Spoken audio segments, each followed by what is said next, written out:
Good afternoon, ladies and gentlemen. The long anticipation is finally over. It is college football season, and today here at Elmhurst Field on the campus of Elmhurst College, we will have the Elmhurst College Blue Jays and the Loras College Dewhawks. I'm Luke Tanaka, delighted to have you alongside this edition of Elmhurst Blue Jays football, and it's going to be a good one. The Blue Jays really dominated the series early, but last year Loras able to get some revenge after a couple of losses to Elmhurst.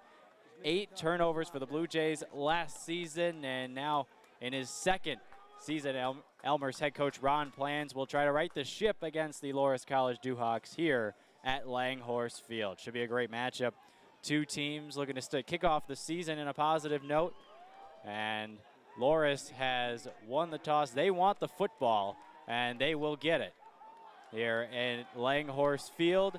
Beautiful day for football out here right now. A little bit warm, 78 degrees, but certainly not as warm as we expected it to be today.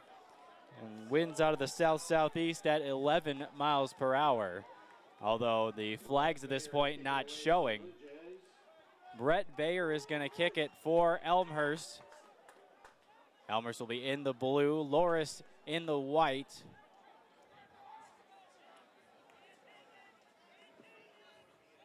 Well, at the final seconds,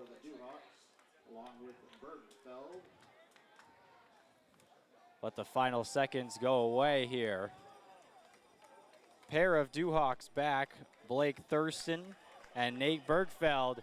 As the horn sounds, that means it is time for some Elmhurst Blue Jays football. Crowd is filing in. Loras, a strong Chicago contingency, and they show it on the far sideline. Brett Bayer is back. The Blue Jays are out. And the 96th season of Elmhurst College football is underway. Kick in the air. It's going to be Bergfeld from the 5. Bergfeld heading forward. A good coverage. And the ball is out. The ball is out, but it looks like Loras pounced on it. It looked like number 23. It looked like Isaiah Cloward. Perot Charles had the first hit, and it will be Loras football at the bottom of the pile. Isaac Cloward was there, but wow, almost a big turn of events for the Blue Jays. But they will indeed start on defense, will Elmhurst. Lots of defensive starters to replace Marvin Carr, Jake Paulicki, both corners, John Eliadis, a linebacker, Billy Vieira, a safety, Jake Arabidi, another linebacker, Chris Reed, Matt Gudisi, and Nick Spracklin all gone. New set of Blue Jays on defense, but the coaching staff is thrilled to have these guys there. First run straight ahead. That's Thurston, the ball carrier. Straight ahead. Couple of yards for Loras. Underway. 4-yard gain. 3 receivers right, 1 left, 1 running back. It's going to be a screen pass to the far side. Inside the numbers, it's complete, and it's right towards the first down marker. Not quite there. It was Castoro with the catch. Spencer Frisbee out there making the play. It will be a 3rd down for Loras. It won't be much to get. 3rd and 3. It's a handoff up the middle. Lunging forward, it looks like he's going to get it, and he does by 1 yard. It's once again Thurston. That's Mink, excuse me. That's Mink who has changed his number. Mink number 4 is the man who's carrying. Quarterback Bob Kelly. Snap. Mink again up the middle, and he's got some room. Good hole right back up the middle. Loras just pounding it right through the middle of this Elmhurst defense. And in all reality, not a whole lot of starting experience in that front line for the Blue Jays. Miles Carroll, Eddie Bayer, and Jimmy Abbott on the line starting today for Elmhurst. Back to pass is Kelly. Going over the middle, and it is caught at the 35. Castoro again, who had a great spring after an injury in his freshman season, didn't allow him to play. The man from South Elgin and St. Edward High School has a couple of catches so far in the ballgame. And here comes Loras already into Elmhurst territory. Running up the sideline, eventually brought down first down for the Dewhawks. Another first down for Loras.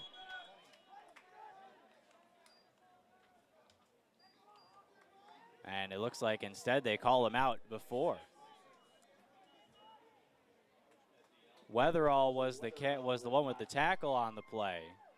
Castoro out of bounds for the Blue Jays. So it will not be a first down. It will be instead 2nd and 1. Correction, not a first down for the Dewhawks. From the Elmhurst 26. In motion, the tight end. The snap. It's a run back towards the right. It's Mink again. He's got the corner, and Mink is going to run his way all the way inside the 10. Minch, the ball carrier. Minch again, forward for the Loras College Dewhawks. As you see, the nice cut, and really that cut is the reason why he's able to turn the corner there. Blue Jays undersized defense. Some more starters. Brian Tucker, outside linebacker. Andy Warson, middle linebacker. Trent Howard on the other side as a linebacker. Kelly back to throw. He's got a blitzer coming. Once again hits Minch as he gets drilled, and Minch back down towards the 4. Tucker with the tackle. Brian Tucker with the stop that time, moving from middle linebacker to outside linebacker. In the secondary, Charlie Krieger, Sean Weatherall, Tyler Schwartz, and Tyler Hussman, the starters. Valdez Honorable moving down from safety to play rover for this Blue Jay defense. 3 receivers right, and Minch looking left, looking for the fade. Here it comes, and it's well high and out of the reach of the receiver. Schulte was the intended target. Now another 3rd down. They've already converted a couple on this drive. This time 3rd and goal from the 4. Blue Jay defense looking for a key stop to begin this season. Tight to the line. Here's the snap from Kelly, looking for Castoro. Now over the middle, it is not complete. He had him on the slant route. Looked like Nate Even, the all-conference receiver. And Even unable to come up with it, which means Loras will have to come in. And the Elmhurst defense able to force a field goal attempt. It'll be Mason Quigley. Quigley 7 of 12 last season along a 42. This one much shorter. This one 21 yards. Snap is good. Hold is down. The kick is up and through. 21-yard field goal from And here on the first day of Elmhurst College football, it is Loras who takes the early lead on the first drive. Loras 3, Elmhurst will have their first possession coming up. Almost like baseball where you have the first half inning and then you say that the other team is coming up in the bottom of the first, not having a chance with the football, but it will be the Elmhurst Blue Jays offense, and it is led this time a new quarterback as Joe Camilleri lost to graduation. The junior Logan Stelsreedy is going to be the guy this year. And we will see him after, obviously, kickoff attempt first. It'll be Quigley once again. Place kicking duties. Battled with Cruz Fedler as well. And Quigley able to win the job. The Blue Jays defense bends but does not break, allowing the field goal.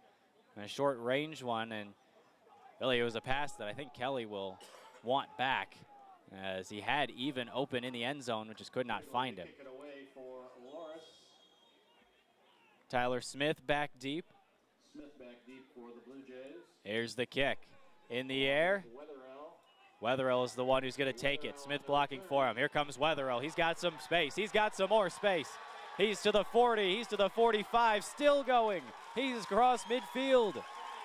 Sean Weatherall with a huge momentum swing for the Elmhurst offense. Finding a hole, breaking tackles, and making his way all the way onto the Loras side of the field. Look at the replay, just able to make a couple of cuts here. Nice blocking by the Blue Jays team. On the return for the Blue Jays, Elmhurst to start 1st and 10 in Dewhawk territory at the 48.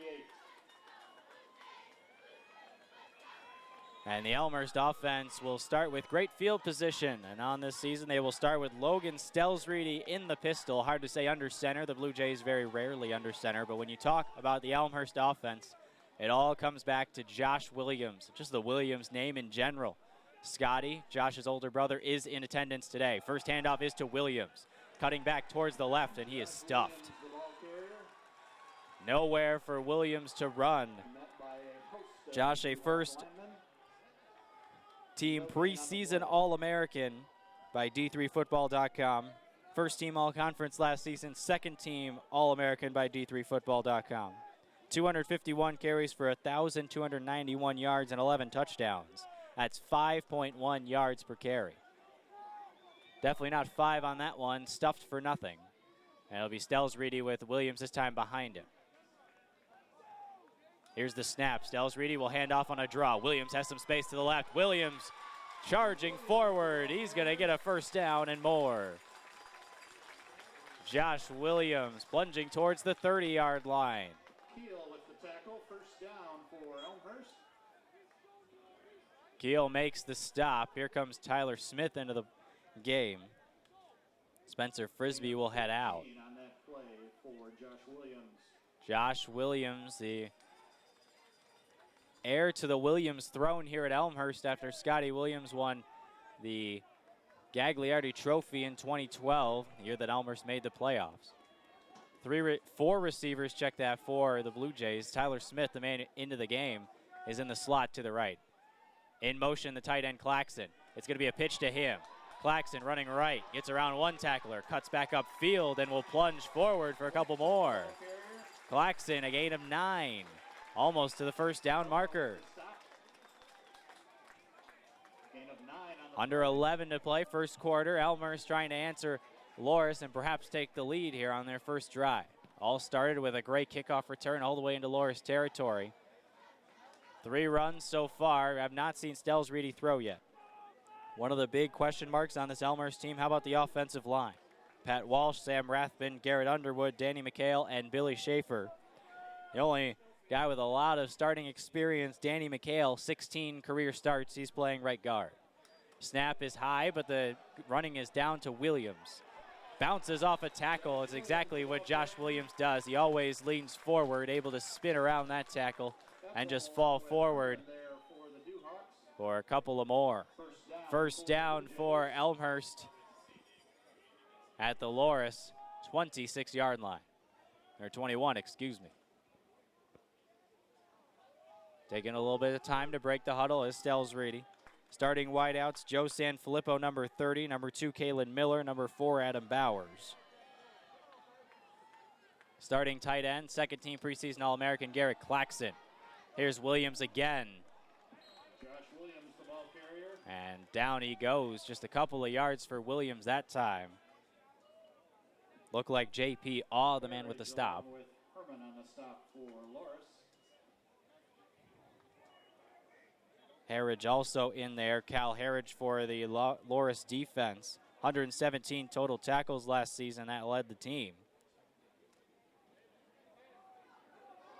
9 versus Elmhurst last time around in Dubuque last season. 2nd and 7 for the Blue Jays.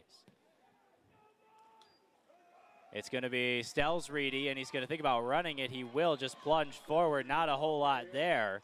An option look as Stelsreedy, he can run. Stelsreedy, All-State his junior and senior years in high school in Illinois. And a 3rd down and 7. We'll see if they allow Stelsreedy to throw one here in his career with Elmhurst. Not a whole lot of starting experience for him. No touchdowns, 6 interceptions, under 40% completion percentage, although he's only played 4 total games in his career. Pressed into starting duty a couple of years ago in 2013 when Joe Camilleri went down with an injury. Now Stelsreedy back to throw, looking near side. He's got Claxton. Claxton is down inbounds. Let's see where they spot this one. It is going to be short by about a yard of the first down. First chance we've seen Stelsreedy throw, and he's got a nice easy out to Claxton. It's not quite enough for the first down, and Elmhurst looks like they're going to go for it. Showing lots of confidence in the inexperienced offensive line, but perhaps even more so confidence in Josh Williams. Blue Jays break the huddle. Not settling for the tying 3. 3-0 Loras. 7:45 and ticking. High snap from Stelsreedy. Here comes the run to the left. Williams has to plunge forward. He does, and Josh Williams gets the first down. Looked like he might have the corner, but instead just forcing himself for the first down. Another high snap, something to watch for the rest of this ball game, but what a nice job by Williams, able to reach the first down marker and set up a 1st and goal for Elmhurst. Ball on the 7-yard line. Elmhurst will break the huddle. Miller's off to the left. He's the leading receiver last year for the Blue Jays. Bauer split out wide right. Claxon, watch him in the slot. There goes the snap. It's way back. Stelsreed, he's just going to have to pounce on it. That's going to be a loss of a bunch. Extra point attempt is no good with 7.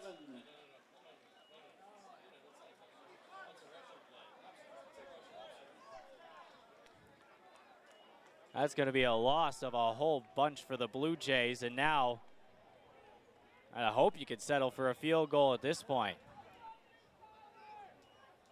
It'll be 2nd and goal from the Loras 28-yard line. That snap, all sorts of off, and it's Garrett Underwood. He's never started a game for the Blue Jays as a sophomore and had a couple of high snaps. That time, just miscommunication. That's Lesky in motion to the right. And it looks like I have a stoppage. That should be delay of game. Delay of game, and the inexperience starting to show for Elmhurst, driving all the way down to the 7. A missed snap, and now 5 more tacked onto it. 2nd and goal from the Loras 33-yard line.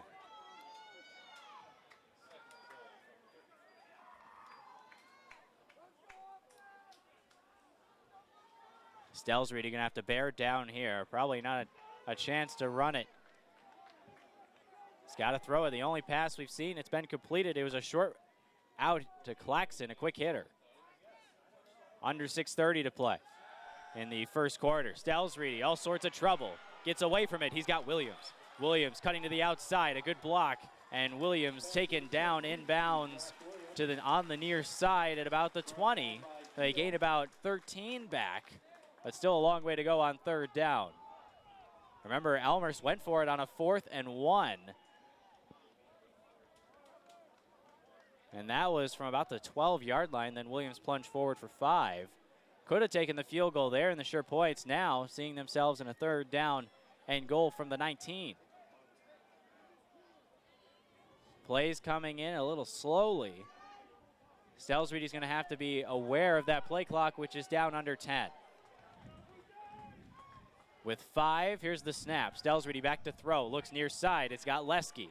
Lesky is trying to fight his way forward, but the leg was taken down. That's Hatsky. Hatsky was the man to bring him down, and now the field goal unit will indeed come on, and Brett Bayer.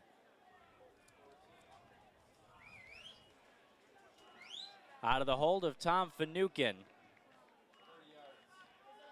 30 yards on the attempt from the right hash. Bayer trying to put the first points on the board for the Blue Jays this season. Kick is up, and it is good. Elmhurst is on the board. They answer Loras' 3. And we're all knotted up with 4:54 remaining in the first quarter.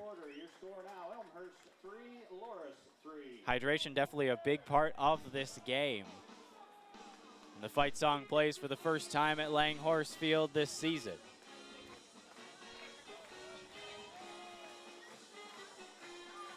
And the inexperienced offensive line a little bit. I've got to imagine the offense is not completely satisfied with that drive after the muff snap that went right by Stelsreedy's head. And a delay of game penalty forcing 5 yards back. They had 2nd and goal from the 33 after having 1st and goal from the 7. But still able to get 3 points out of it nonetheless. Damage control, if you will, from Elmhurst.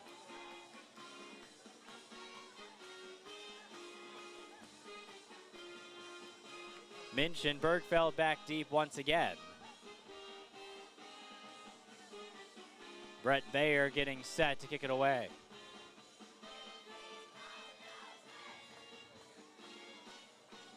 Last season, a 39-17 win for Loras in Dubuque.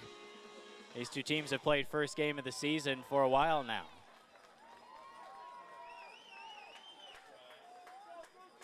Brett Bayer set from the 35 to kick it away. Here it comes. Bergfeld's going to be the one to take it all the way back at the 1-yard line. Bergfeld from the 1. Comes forward to the 20 and is mobbed by the Blue Jays there. Very impressive coverage so far from Elmhurst.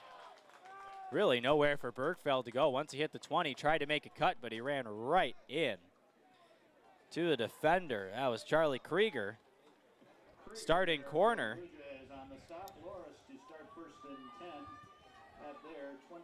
First time it was Perot Charles on the first kickoff who made the stop. Now the Blue Jays back on defense. Loras really easily went down the field at a couple of third downs, but converted them with relative ease. Kelly claps twice the snap. Here's Minch to the left. Minch is gobbled up from behind and forward. Then there's 5 or 6 Blue Jays in there. Initial hit by Jimmy Abbott. Also Trent Howard in on the stop as well.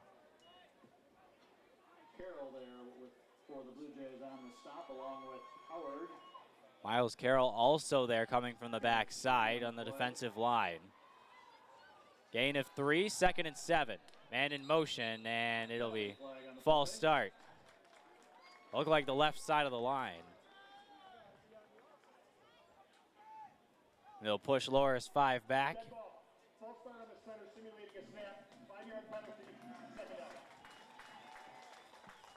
David Roach, the guilty party from Oak Park, Illinois, and Oak Park River Forest. A big Chicagoland contingency on this Loras team.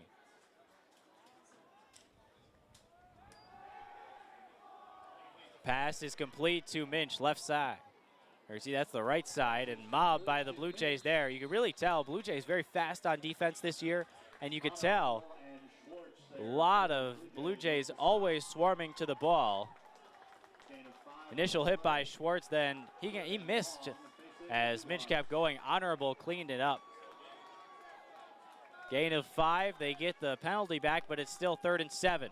Kelly back to throw. Kelly gets hit, and the ball's out. Ball's on the ground, and the Blue Jays pick it up. The Blue Jays score. Andy Warson picks up the fumble and brings it all the way for a touchdown. First touchdown of the season for Elmhurst comes on defense. As the defense celebrates, you see just a huge hit on the quarterback.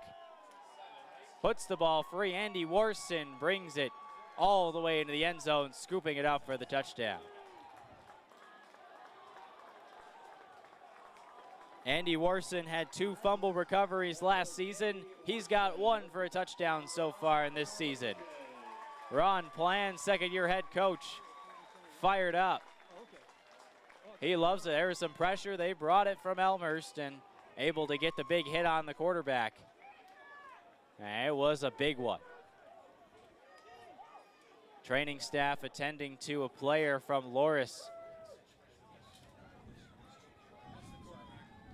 It is the quarterback who took that hit, and that would be a huge loss if Loras was to lose Kelly.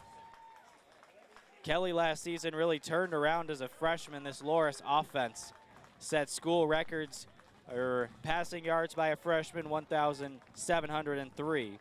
School record pass yards for freshmen in a single game, 308 at Simpson College.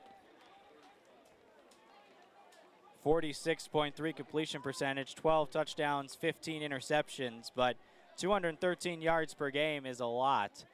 And at least for on the Loras sideline, they had struggled on offense the season prior. Really able to bring it back with Kelly and Nate Even. It really had a wonderful connection last season. So if you're the Loras side, you got to hope that Kelly is okay and can come back out in just a minute. Snap, hold, and the kick is good. Bayer, who was perfect on extra points last season, is perfect here as you once again see the hit, the scoop, the score. Andy Warson picks it up And the Blue Jays have the first touchdown of the season. It's 10-3 Elmhurst. I mentioned that the defense had lost a lot of players, but really the expectations, they're high for this Elmhurst team. Hybrid 3-3 stack defense, more depth they believe than last season. And really in Ron Plant's first year, he was saying that it really helped them evaluate the talents of the players. So even though they lost seniors, now they feel like they have a better chance of putting these players in the right position to be successful, and that's why you see so much shuffling. Andy Warson moves from rover to middle linebacker. Brian Tucker moves from middle linebacker to outside linebacker. Valdez Honorable down from safety to play rover. They love Honorable's ability to play really in the run support, and they love that last season. Honorable led the team in tackles, and so they slide him down to rover. He could play wherever he wants essentially on the field within reason. But the ability to put him in the box will be really important for this Blue Jay team. And, well, it shows so far on the defensive side. Big hit on Kelly, forces the fumble. Warson picks it up with 3:35 to go in the first quarter. 10-3, Elmhurst leads. Honorable also on the special teams unit. You see him, Bayer is now behind Honorable number 11. Bayer checks both sides. The kick is in the air. Volkow from the 2. He's got a hold all the way past the 30 and up towards the 35-yard line. That time, Loras able to get a little bit more on the return. Have a little bit better field position coming up.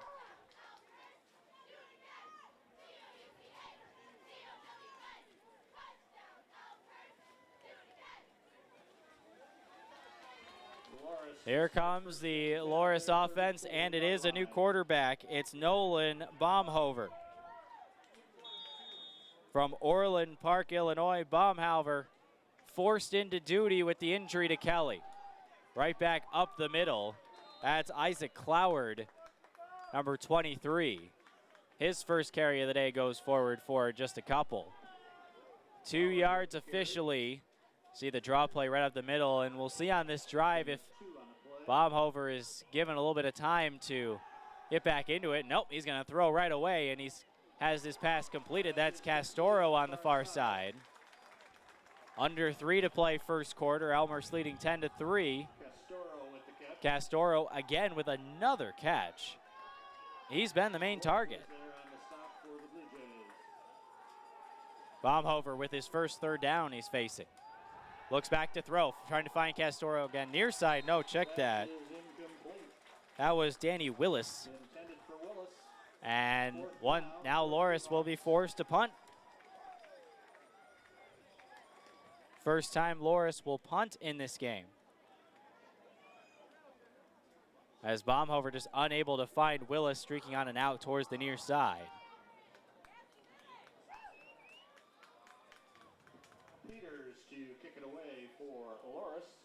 It'll be Jeremy Peters who will punt it away. Peters had 50 punts last season, 34.4 average, 10 inside the 20. Here's the kick. It's a line drive towards the far side, and that's going to roll. That's going to be another one inside the 20. Well done that time. The ball at the 14-yard line. That's where Elmhurst will take over, 1st and 10. Tyler Hussman was back, but he just let it go. And now Elmhurst will set up shop on offense for the first time since converting on a field goal early. They will set up from the Loras 14-yard line. Stelsreedy back out there for the Blue Jays as they break the huddle. Bowers, Lesky, and Claxon near side. Miller is all alone to the far side. I've not seen him get a target so far today. He was the leading receiver last season. Josh Williams on the left hip. This one's going to be to Lesky. The little pitch is just going to gain a yard. Stelsreedy has not thrown down the field yet. We have heard that he's got an arm, but he has not had to use it just yet. Just a little pitch. A really good open field tackle in space that time by Brian Herman, the safety, coming down to help on the short pass. And with 2 minutes remaining in the first quarter, 7-point Elmhurst lead. 2 near side, 1 tight end, that's Lesky. He'll go out in motion. Miller far side, Williams the running back. Another pitch, this time Miller. Miller is able to complete the slant. He signals for the first down, as do the referees, down to the 29-yard line. First down for the Blue Jays.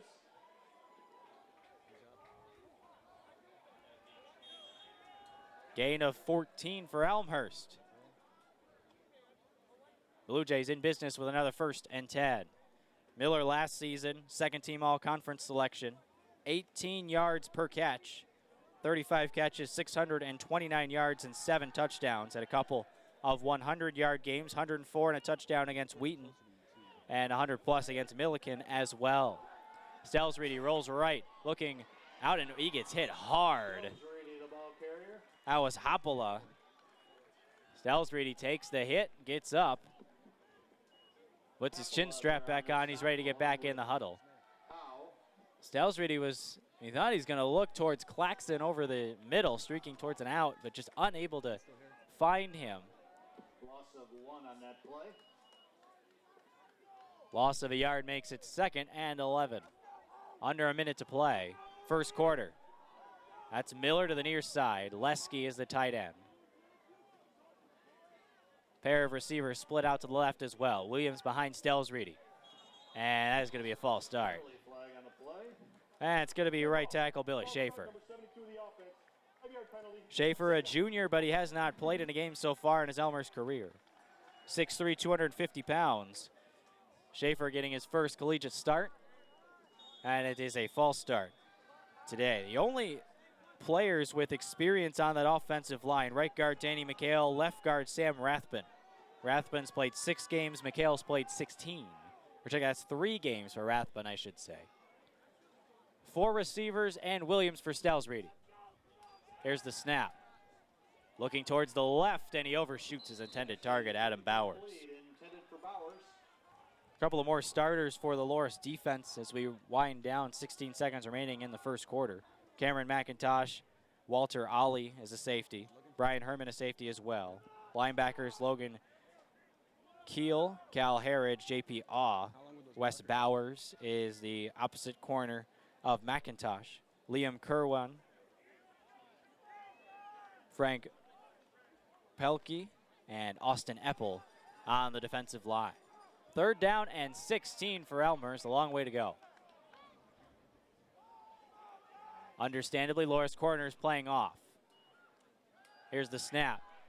It's a screen to Williams, and in hot pursuit, Herman, and he will stop.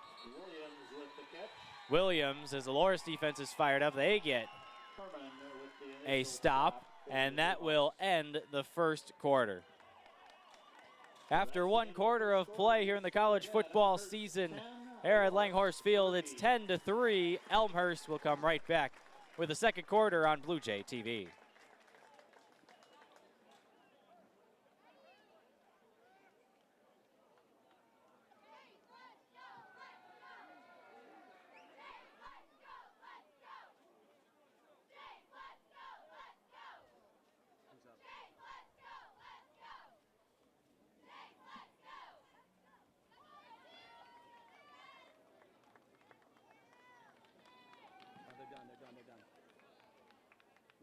Who's up?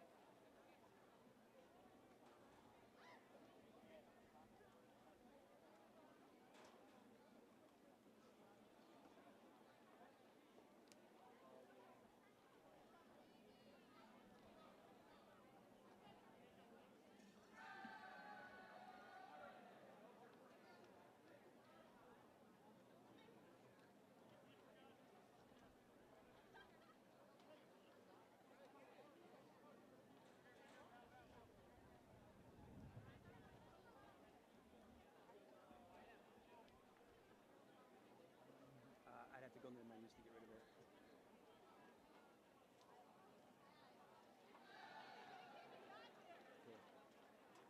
Yeah, if you could leave it up, it'll help me because I use that camera a lot, so I don't have to go in the menus. But if it's killing you, I mean, I'll pull it off. Thank you, sir.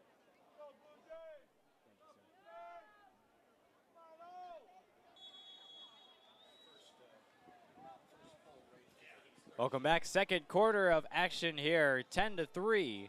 Elmhurst leads. It's the big defensive touchdown as Tom Finucane punts it away. Bergfeld was back, but he will watch this one roll out at the 35-yard line, and that's where Loras will set up shop. We've heard that Bob Kelly is off the trainer's table, but we'll wait to see if he joins the Loras offensive huddle. Remember, Kelly, the starter for Loras, and really put up some solid numbers as a freshman, now playing in sophomore season, but see, he is not out there. It is Baumhover once again, so Kelly still out of the game. Off the trainer's table, but no indication as to whether he will come out. Empty set. It's going to be a screen pass to the near side, and just missed timing there. John Powers, the intended target. He was number 10. Looked like they were trying to get Powers around on the screen. Castoro was in the area as well. Checking in on other CCIW games. Carthage and St. Norbert scoreless. That one's over the middle, and it's caught. Big gainer for Loras. Schulte has it down into Elmhurst territory at the 46. Baumhover, first time he's really been tested, and he passes the test with flying colors, connecting with Schulte over the middle. Schulte, 33 receptions, 352 yards last season, pair of scores. Nothing like Nate Even.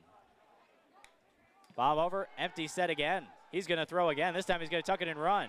Nobody there for the Blue Jays, and that's going to be a big gainer for Baumhover. Towards the first down marker. Yes, they do. They signal that's a first down. 10 yards on the gain for Baumhover.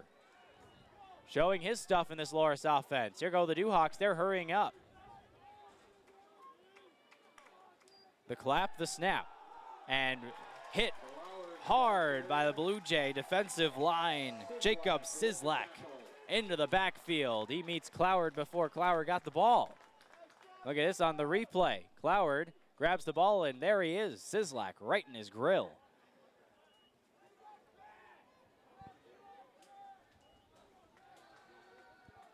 Second and 17. It's going to be Cloward again, left side. And off tackle, he is down for just about 3 yards. It'll be third and long for Loras. The backup quarterback Baumhover in the ballgame. This time Loras taking their time. Actually have a White Sox symbol on their sign out there.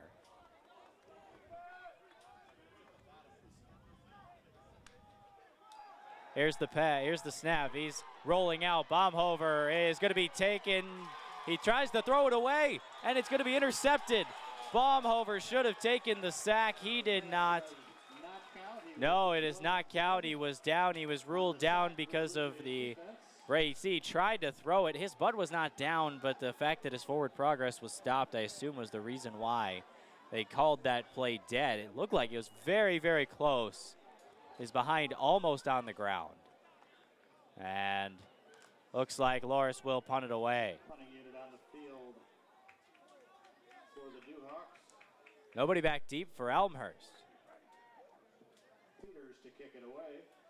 It'll be Jeremy Peters. There's the kick. It is high this time. First one was a line drive. Carrying with the wind. It will carry all the way into the end zone and will be a touchback. We mentioned that out-of-town scoreboard, Carthage and St. Norbert are in De Pere today up in northern Wisconsin. Get you that score in just a moment. Wheaton and Co. tied at 7 in Cedar Rapids. North Park 10, Concordia 7 in Mequon. And Illinois Wesleyan leading Franklin 21-14 in the second quarter. Here it's 10-3, Elmhurst 12:32 to go for second quarter. Stells Reedy back in the pistol. Williams behind him.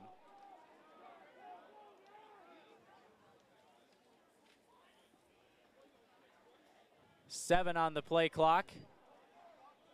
Bit of a hard count as they get Williams. Williams right side. Williams got some space. Williams cutting to the outside and all the way out towards the 40. And a flag for a late hit. With a first down, we also have a penalty flag on the play. That was Cal Harridge.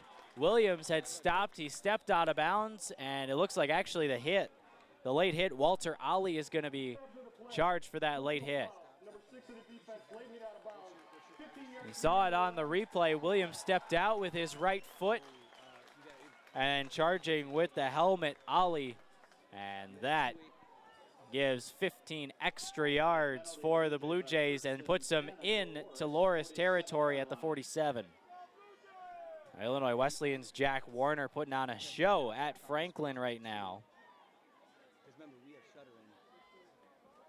A 33-yard pass to Austin Harrell, 25-yard pass to Artie Kakin, and a 5-yard run by Antoine Roberts. Stalsreedy is in all sorts of trouble, and he goes down. Big loss for Elmhurst, back into their own territory.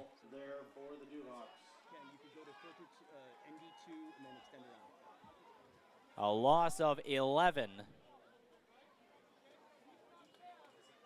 It'll be 2nd and 21.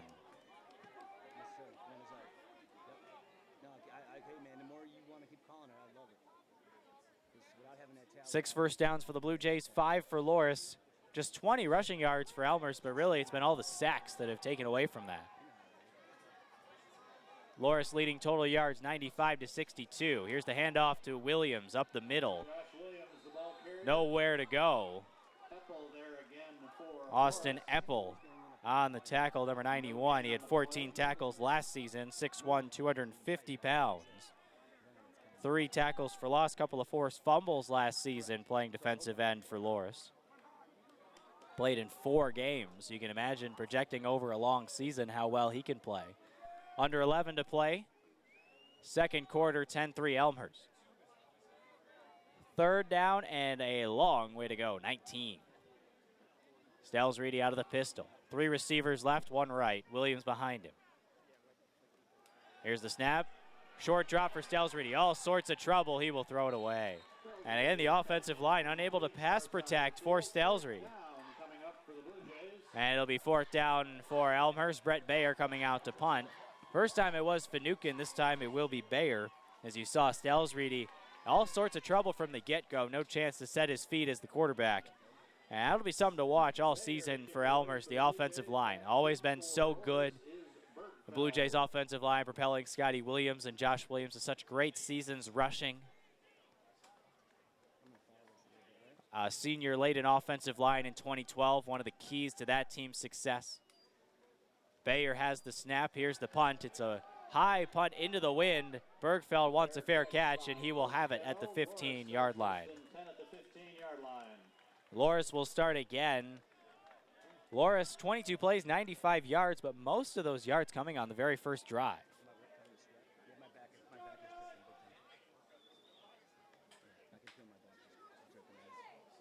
74 yards and 11 plays on the first drive for Loras.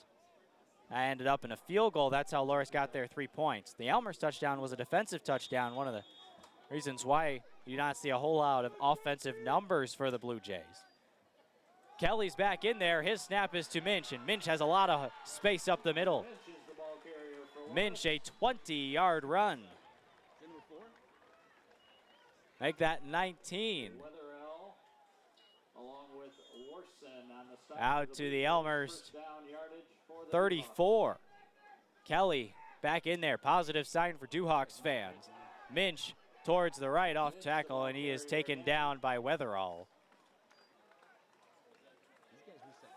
Number 28, Sean Weatherall. Or check that, that's not Weatherall. That's Hassman. Weatherall wears 26. Kelly looking to throw.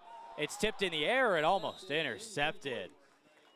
Kelly threw that sidearm, almost Matt Stafford-like. Check that on the replay. He was just looking to find a hole to throw it in. And he tried to throw it. It was broken up by Hassman, the corner. Starting corner for Elmhurst. Tyler Hassman opposite Charlie Krieger. Sean Weatherall, Tyler Schwartz, the safeties. As Kelly's ready to go again. 9:46 to go. Minch left side. Minch with some space. Honorable there first, but Brian Tucker is also there for the tackle And it is spotted 1 yard short. Loras offense was signaling to go for it, and the coaching staff, well, they're not buying into that idea. Punting unit will come on. Be aware of the fake with a 4th and 1 on the 43-yard line. Jeremy Peters to kick it away for Another punt for Jeremy Peters. 34.4 average last season. This one is high and carrying with the wind. Nobody back for Elmhurst. That one's going to go another inside the 20. Second time Peters has been able to put one inside the 20 for Loras. High booming kick, carrying with the wind. Goodson able to recover it. And Elmhurst will set up shop at their own 12-yard line. 10-3, Blue Jays under 9 to play, first half. Elmhurst offense struggling to get a whole lot going right now. Just 3.2 yards per play, 20 plays, 64 yards. Key play in the game is the forced fumble and pickup by Andy Warson. Stelsredy hands off Williams. Up the middle, Williams plunging forward for about 4. Make it 3, and it'll be 2nd and 7 from the 15. J.P. Aw had the tackle. You see Williams plunging up the middle. Look like a couple of players in on the stop. Throw Logan Keel in that mix as well. 2nd and 7. Elmhurst looking to put their first real solid offensive drive together. Miller in the slot near side. Claxton in motion towards the left. Stelsredy back to pass. Looks for Williams on the screen. Williams has some space. Josh Williams for a first down.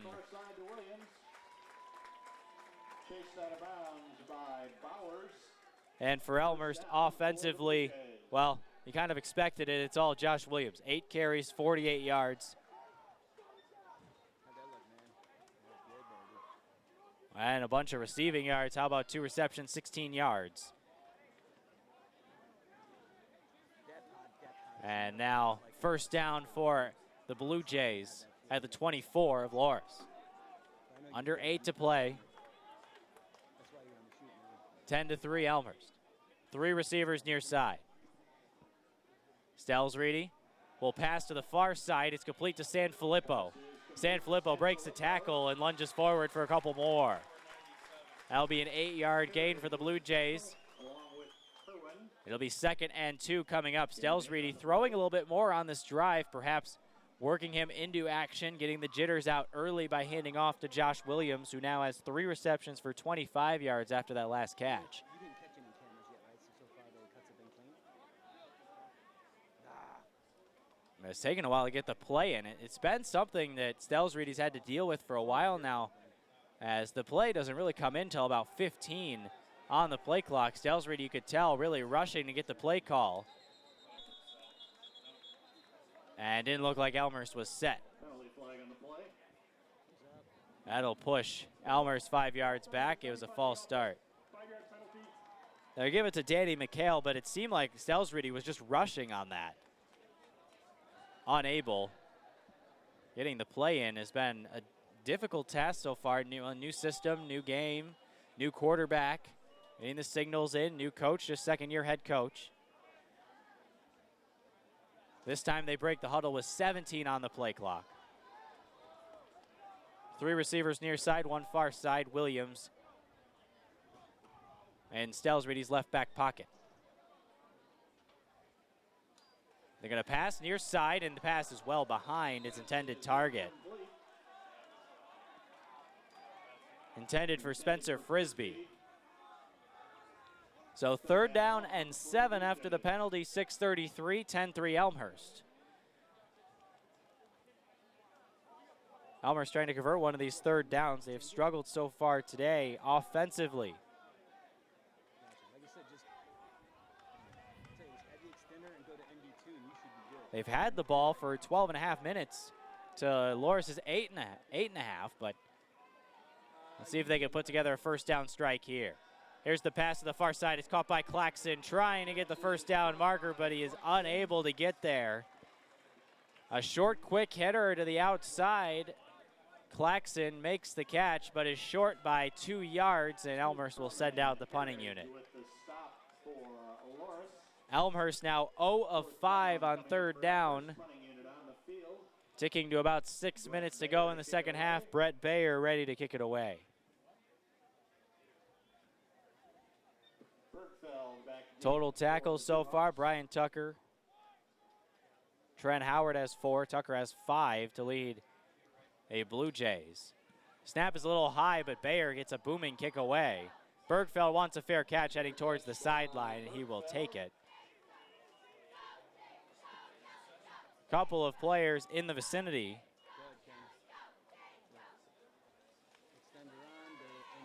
Like number 90, Noah Benarek was there as well for Elmhurst to make sure Bergfeld couldn't go anywhere. Loras will set up again, and it's Baumhover again.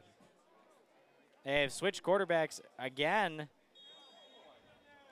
Bob Kelly not feeling woozy. I'm not sure what it could be, but Baumhover's back in. Here's Minch to the left side.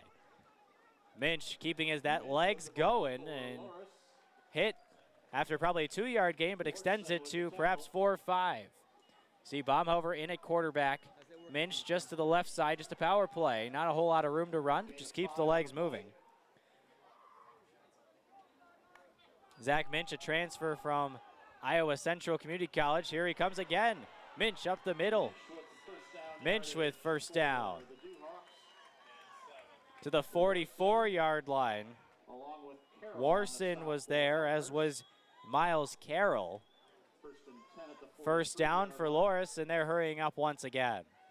Tight end in motion, far side. Another play, Minch up the middle. Minch has space.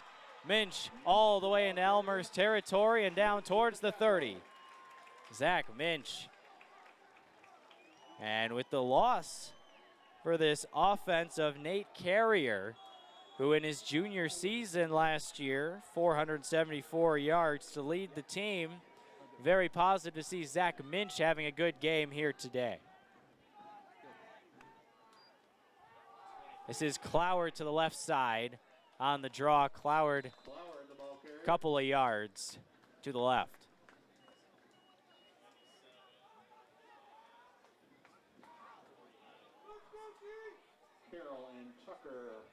Brian Tucker looked like he was there, the linebacker, was the middle linebacker, moved to the outside this season. Baumhover to throw, near side, wide open receiver, but could not connect. Willis was the man he tried to connect with, but Baumhover just didn't quite put enough on that throw from the far hash, and that's something you always look for. When you're throwing from the far hash to the near side of the field, you really got to put a lot on that ball, a lot more than you might expect. Willis right around the numbers. The snap almost got to the quarterback that time, and Cloward just dropped it. Baumhover did not have a whole lot of time. It'll be fourth down for Loras. You could see the defensive end, Sislak, coming off the far side. Cloward drops it, and Loras is going to go for it, 4th and 7. Baumhover back to throw. Has a lot of time, looks far side, and the catch is made. Nolan Davis. Davis had 8 catches all year last season. 1 went for a touchdown, just 48 yards. He gets 8. That's enough for a first down. Make it 9 on the catch from Davis. And Baumhover with a strike that time, far hash, far sideline. Minch back in the ballgame, in motion to the left. He's open towards left, but they're going to go towards the end zone. Wide open, touchdown, Loras. Complete to Nate Even, and you can only expect Nate Even. 77 catches, 1,286 yards, and 11 touchdowns last season. Second team all-conference selection. And here's the Oregon formation on the kickoff.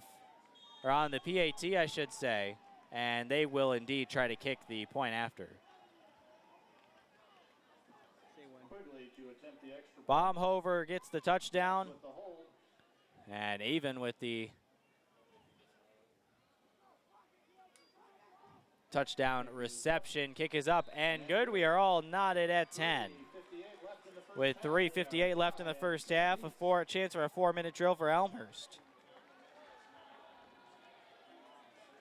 And Nate Even, as you see there, he was the target. And even able to corral that one. He was left wide open. That's somebody you cannot leave open, the 5'11", 185-pound receiver, who amazingly was a second-team all-conference selection with 77 catches, 1,286 yards, and 11 touchdowns. That just shows the depth of receiver in the IIAC last season, Iowa Intercollegiate Athletic Conference.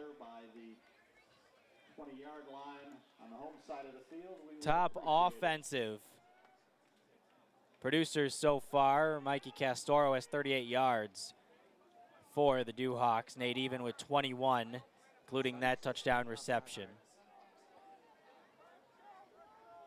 Josh Williams, 25 yards to lead Elmhurst.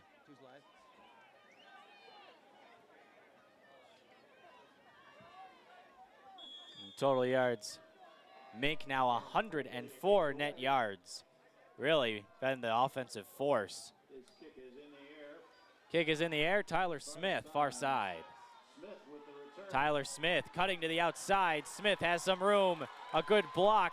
And Smith all the way down to the Elmhurst, or to the Elmhurst 44-yard line. Tyler Smith, he's electric. He's some kind of player, backup running back behind Josh Williams. He's a senior. He battled injuries last season en route to 12 carries for 51 yards, 9 catches, 77 yards. But he is a weapon if you can get him in space, something that the Elmhurst coaches will surely try to do. And there's one way to do it, get him involved in the kick return game. So with 3:49 to go, a tie score at 10, Elmhurst trying to go into the half with the lead, scoring on this drive. Claxton all alone near side, one-on-one coverage. Stells Reedy, it's going to be a keeper. He decided on the option to keep it, and he got drilled. That was Cal Harridge, number 44, with another tackle, and we have a Loras player down in the middle of the field. Big hit by Harridge. Hard to see what happened on that injury on the replay. Looked like it was all in the scrum and the mess there. And you never like to see that face down on the turf. Well, I hope he is okay. Looking to see a name as we check out the replay one more time. See if there was anything we could see on that. It looked like he got caught under Harridge, who made the hit. I wonder, his head was facing forward. You never like to see those kind of injuries.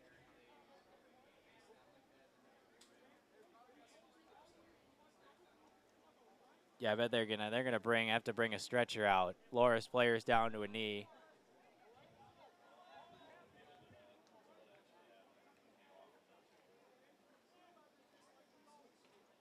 Let's see the training staff coming out now, extra trainers. You can only see the 6 on the number.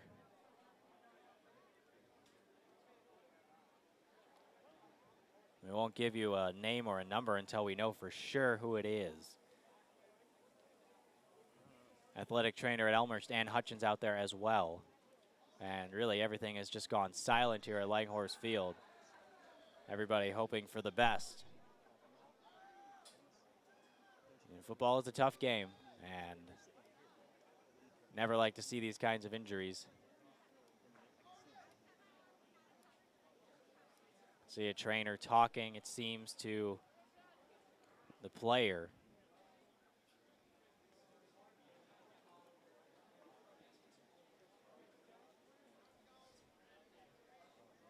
Loras players rising and back into a huddle, coaching staff trying to grab their attention back. And see one of your teammates, and often with football teams, you'll hear them refer to them as brothers rather than teammates.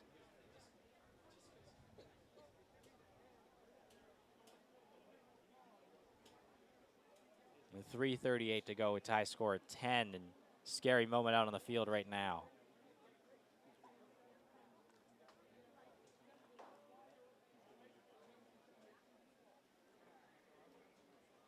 Elmhurst trainers and Loras trainers alike helping out. We will take a quick break here as the trainers attend to the injured player on the field.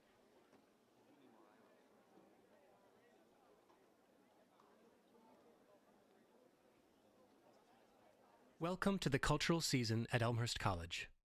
Elmhurst is a place of values and conviction. We were founded by 19th century reformers who believed in human potential, loved learning, and had standards. More than 140 years later, we still do. We still attract students and teachers who want to think for themselves and act on principles, who challenge and respect one another, who engage, serve, and celebrate our diverse, dynamic, interdependent world.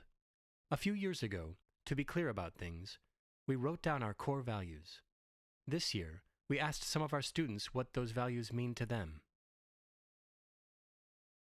Elmhurst College is unique in so many ways. Here we really do have values, and my professors know the values, and they push me to be those values. Stewardship and faith and community and service, and it really does bring in kind of a level of just interaction with values that you never go up before. But as you kind of develop yourself over the years, you start to realize these values mean so much more, and you start to uncover the true meaning behind them. You begin to see equivalencies between your life and the school, and then you discover that you're not just in a place of learning, you're also in a place of growing, you're in a place of maturity and value, exactly that, core values. Intellectual excellence means allowing our minds to grow in ways that we've never thought they could before. It means exploring those new pathways, seeing how we could do things different. It means stepping outside of our box of what we know and what we're comfortable with and taking those risks to really grow and make things better. I think that's really the core of what intellectual excellence is. The professors set the standard of intellectual excellence, and that rubs off on the students, and I feel like that's rubbed off on me. You really have to push yourself. So to know that's actually a value here is pretty important, because that's something I value on my own. So if my college values it as well, that means I really belong here. To say that Elmhurst College values community, I think, is an understatement. I think Elmhurst College is community in so many ways. Coming to Elmhurst College, a small college, it has to be about community. It doesn't really matter who you are or where you've come from. Everyone here will just love you for who you are. The fact that every individual and every unique person is allowed to be in an environment together and learn from each other and grow with each other. Just the fact that it's smaller and that you form those one-on-one relationships, it encourages like creativity and questioning and all the things I wanted out of my college experience. Social responsibility means caring for each individual as a person. There are all these people, and they're all more important than my general happiness as a single person. You're not only trying to better yourself, but I feel like it also means it's your job that you better your community too. Knowing that there's something larger than yourself and that you can play a part in making someone else's life better. Taking what I learned from my family, that others come before me, and translating that into the entire world. It's really awesome to be in a place where not only are you worrying about academics, but it's also teaching me how to be a better person. To me, stewardship is just being responsible, really thinking about your actions. If I'm going to say that, I believe in this philanthropy, I think we should do this, I need to follow through with my actions. What I found coming to Elmhurst is that there are lots of people that feel the same way. So it was easy to find a group of people who were so engaged in service and so willing to help. Kind of made me reflect on, what do I value in life? Why am I here? They really did kind of push me to the next level and make me think about that, and I think that I'm a better person for it. Values really help shape identity. If you really don't understand your values, you're not really understanding a part of who you are. I was more sheltered until I came here, and Elmhurst has really kind of made me step out of my comfort zone and learn more about what I want to do and what I believe in. Places like the chaplain's office and the Niebuhr Center for Faith and Action give me safe places where I can go to discuss my faith and to discuss my values with people that I know I trust and people that I know I can count on to influence me and to lead me in the right direction. You can never be forced out of your faith or forced into a different kind of faith as long as you're at Elmhurst, that you really are given the ability to take your pick and always have encouragement from your peers. Never shunned or excluded or pressured into something else. There's always a place for you. If you believe you're here on this earth for a reason, that's going to affect the way you live your life. That's going to affect the way you treat your academics, the way you treat your social life, the way you look at your future and the goals that you have. Those things seem like really big things, but all of that boils down to like the way you live your everyday life. We value intellectual excellence, community, social responsibility, stewardship, faith, meaning, and values.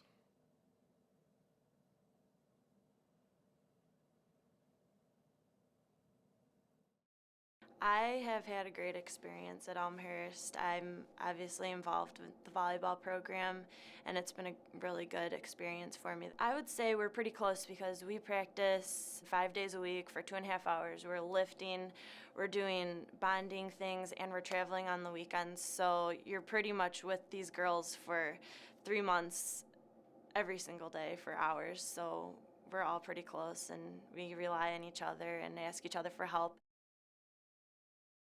Last year we had all of our girls leave except me and another girl, so we kind of got put into our captain positions. And it's not that I didn't want to do it, but I didn't know if I was ready to take that leadership role yet. But because I was thrown into it, I had to do it. So it helped me as a person and to help lead the dance team and be in control. I mean, it's difficult at sometimes, no doubt about it. It's very stressful sometimes, but I probably, as much as I complain about it, I probably wouldn't change it for the world because it's making me who I am today. Oh, we have had a scary moment there as a big injury occurred on the field, and now being wheeled off is the injured player. And we will get back to football here. 3:38 to go, 10-10 tie score. And we wish all the best for the injured player as he departs from the field of play. Stells Reedy back in the pistol as we get started. Hands off. No, he will pitch. This time near side and taken down very quickly. Very good pursuit that time. Dan Vatch, the safety, coming down. It was Brewer, the ball carrier. Connor Brewer, you see, sometimes as a speed back kind of guy. Brewer back into the lineup here for the first time that we've seen so far and gets the pitch. Almost a triple option of sorts. Could hand off inside Williams to the right side, instead pitching towards the left. It'll be 3rd down and 4 for Elmhurst here. Under 3 to play and ticking. Elmhurst trying to get the lead here at the end. Williams with the cutback. Williams towards the first down marker. He's got the first down. Josh Williams able to find just enough of a crease. And he's got the gain.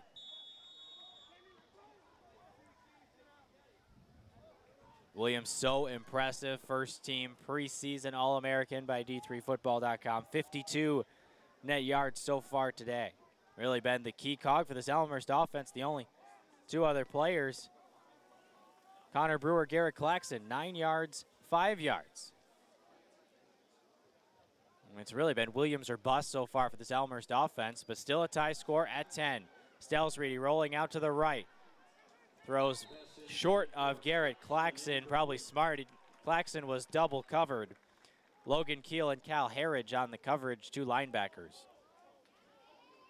It'll be 2nd down and 10 for the Blue Jays. Spotted at the Loras 47-yard line.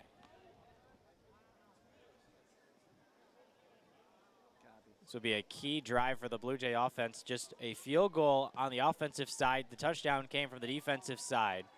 Big hit on the quarterback, Bob Kelly. Forced the ball out. Andy Warson went in for the score. Claxton in motion to the near side. They want to hit him, and they do.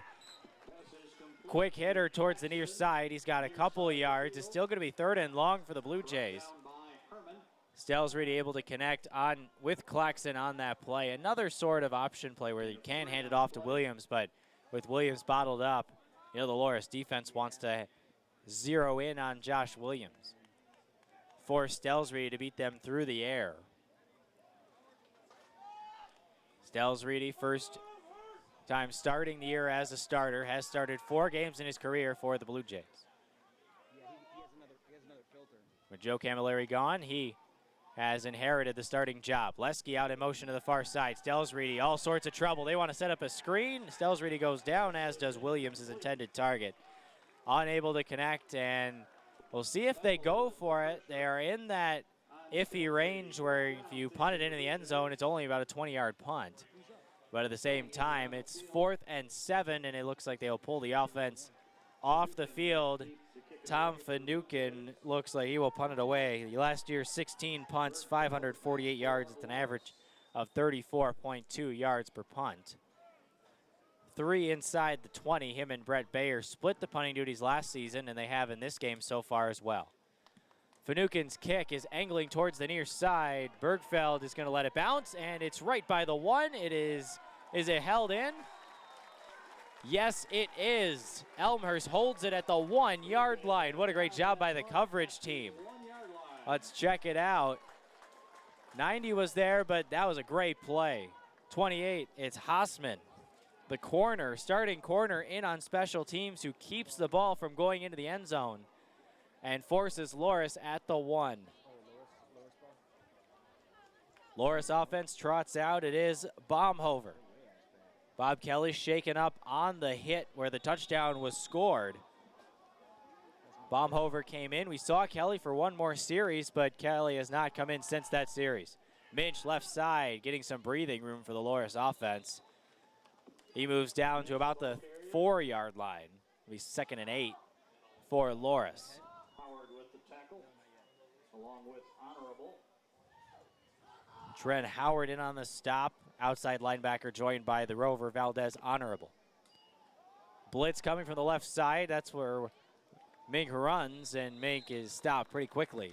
Under a minute to play. Looks like Loras just wants to run this clock out. Elmhurst content to go into the locker room, it seems, with a tie score at 10. Minch, the ball carrier again for Loras.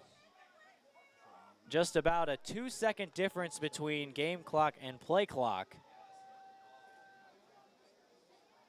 Got to snap it on 3rd and 7. Getting signals from the sideline. Not in any kind of hurry. Now 10 on the play clock, 12 on the game clock. They may just take the delay of game and punt it away. It looks like that's what they'll call a timeout. With 3.1 remaining in the second half, take a timeout. Timeout on the field. And Elmhurst will punt it away, or Elmhurst will receive the punt with just 3 seconds left, not a whole lot of time to do anything. Perhaps just the punt should be the last play of the second half. Halftime activities, the Elmhurst College Blue Jay Backer. At halftime, the Elmhurst College Blue Jay Backer Community Service Award will be given. We'll have that for you right here on BlueJayTV.com.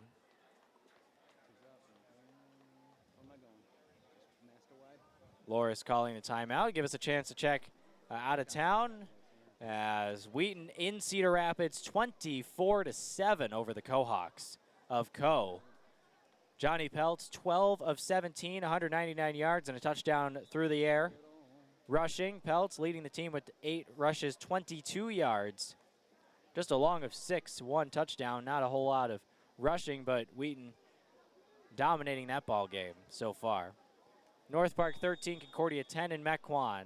And they will run a play here, run off these 3 seconds. It's Minch to the right side, and the horn sounds, and that will be the half. Scorer, Loras 10, Elmhurst 10. Leaders in yards, Zach Minch 108, Josh Williams 52. Elmhurst offense has really struggled here in this first half, but so going into the locker room at a 10-10 score.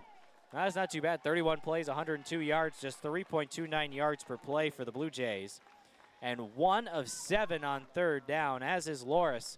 The defense for Elmhurst really stepping up, able to keep Elmhurst in the game so far in this one. We'll come back with the second half of action, 15 minutes in a little bit. But first, we'll have the Community Service Award given in just a moment.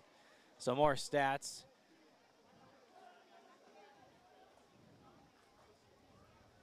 Receiving yards, Josh Williams leading Elmhurst. 3 receptions, 25 yards. Williams also 9 carries, 52 yards via the ground. Offensively for the Dewhawks, Castoro, 4 catches, 38 yards. Zach Minch, long rush for this game so far. 14 rushes, 109 yards, long of 24. Stell's Reedy 10 of 15, but they've all been very much quick hitters, if you will. He is not as long as 14 yards. One of the catches to Williams, I believe. It was one Williams who has 3 catches, 25 yards. So 10 of 15 is not bad for your first official name, being named the starter, but still some stuff to be improved here in the second half. Maybe they'll open up the offense a little bit more. Jeremy Peters, 3 punts, 46 yards average. Brett Bayer, Tom Finucane, 2 punts each, about 41 yards average for both of them. 10 total rushes for Loras. 10 total first downs for Loras, 8 for Elmhurst. 201 total yards here, and here come the Elmhurst College Community Service Award given. Today marks the annual Community Day at Elmhurst College, where the Blue Jay Baggers will present the annual Community Service Award. Bob Goldsboro, longtime community activist and supporter of Elmhurst College, is this year's recipient.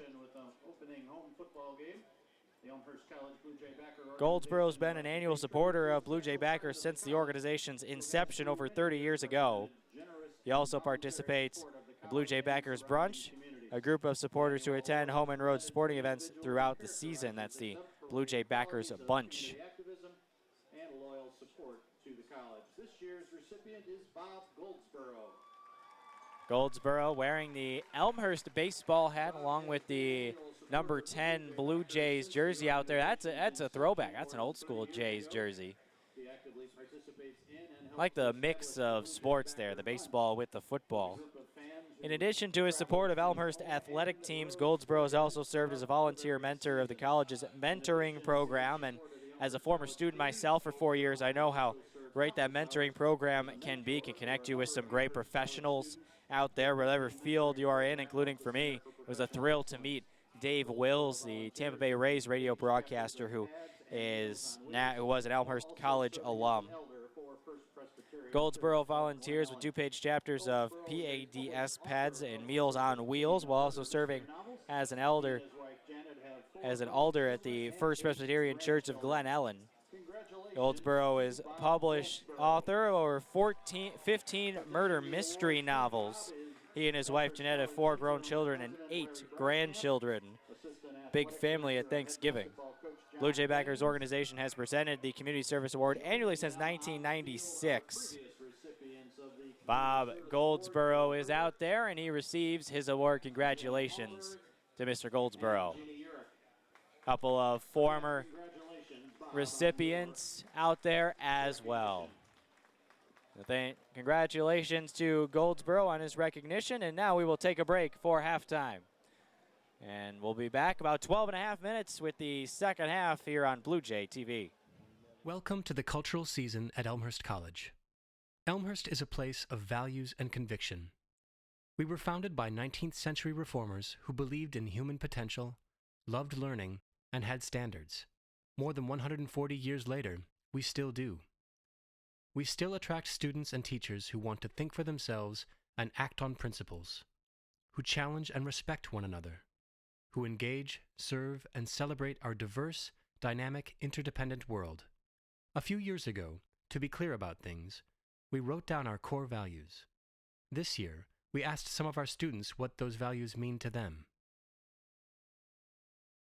Elmhurst College is unique in so many ways. Here we really do have values, and my professors know the values, and they push me to be those values. Stewardship and faith and community and service, and it really does bring in kind of a level of just interaction with values that you never got before. But as you kind of develop yourself over the years, you start to realize these values mean so much more, and you start to uncover the true meaning behind them. You begin to see equivalencies between your life and the school, and then you discover that you're not just in a place of learning, you're also in a place of growing, you're in a place of maturity and value exactly that, core values.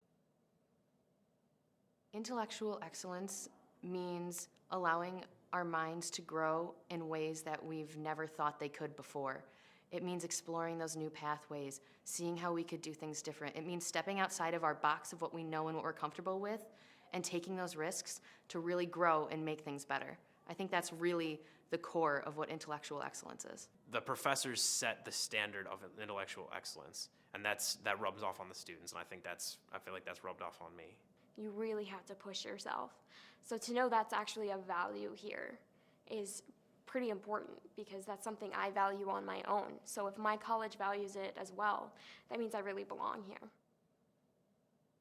To say that Elmhurst College values community, I think, is an understatement. I think Elmhurst College is community in so many ways. Coming to Elmhurst College, a small college, it has to be about community. It doesn't really matter who you are or where you've come from. Everyone here will just love you for who you are. The fact that every individual and every unique person is allowed to be in an environment together and learn from each other and grow with each other. Just the fact that it's smaller and that you form those one-on-one relationships, it encourages like creativity and questioning and all the things I wanted out of my college experience. Social responsibility means caring for each individual as a person. There are all these people and they're all more important than my general happiness as a single person. You're not only trying to better yourself, but I feel like it also means it's your job that you better your community too. Knowing that there's something larger than yourself and that you can play a part in making someone else's life better. Taking what I learned from my family, that others come before me, and translating that into the entire world. It's really awesome to be in a place where not only are you worrying about academics, but it's also teaching me how to be a better person. To me, stewardship is just being responsible, really thinking about your actions. If I'm going to say that, I believe in this philanthropy, I think we should do this, I need to follow through with my actions. What I found coming to Elmhurst is that there are lots of people that feel the same way. So it was easy to find a group of people who were so engaged in service and so willing to help. Kind of made me reflect on, what do I value in life? Why am I here? They really did kind of push me to the next level and make me think about that, and I think that I'm a better person for it. Values really help shape identity. If you really don't understand your values, you're not really understanding a part of who you are. I was more sheltered until I came here, and Elmhurst has really kind of made me step out of my comfort zone and learn more about what I want to do and what I believe in. Places like the chaplain's office and the Niebuhr Center for Faith and Action give me safe places where I can go to discuss my faith and to discuss my values with people that I know, I trust, and people that I know I can count on to influence me and to lead me in the right direction. You can never be forced out of your faith or forced into a different kind of faith as long as you're at Elmhurst, that you really are given the ability to take your pick and always have encouragement from your peers, never shunned or excluded or pressured into something else. There's always a place for you. If you believe you're here on this earth for a reason, that's going to affect the way you live your life. That's going to affect the way you treat your academics, the way you treat your social life, the way you look at your future and the goals that you have. Those things seem like really big things, but all of that boils down to the way you live your everyday life. We value intellectual excellence, community, social responsibility, stewardship, faith, meaning, and values.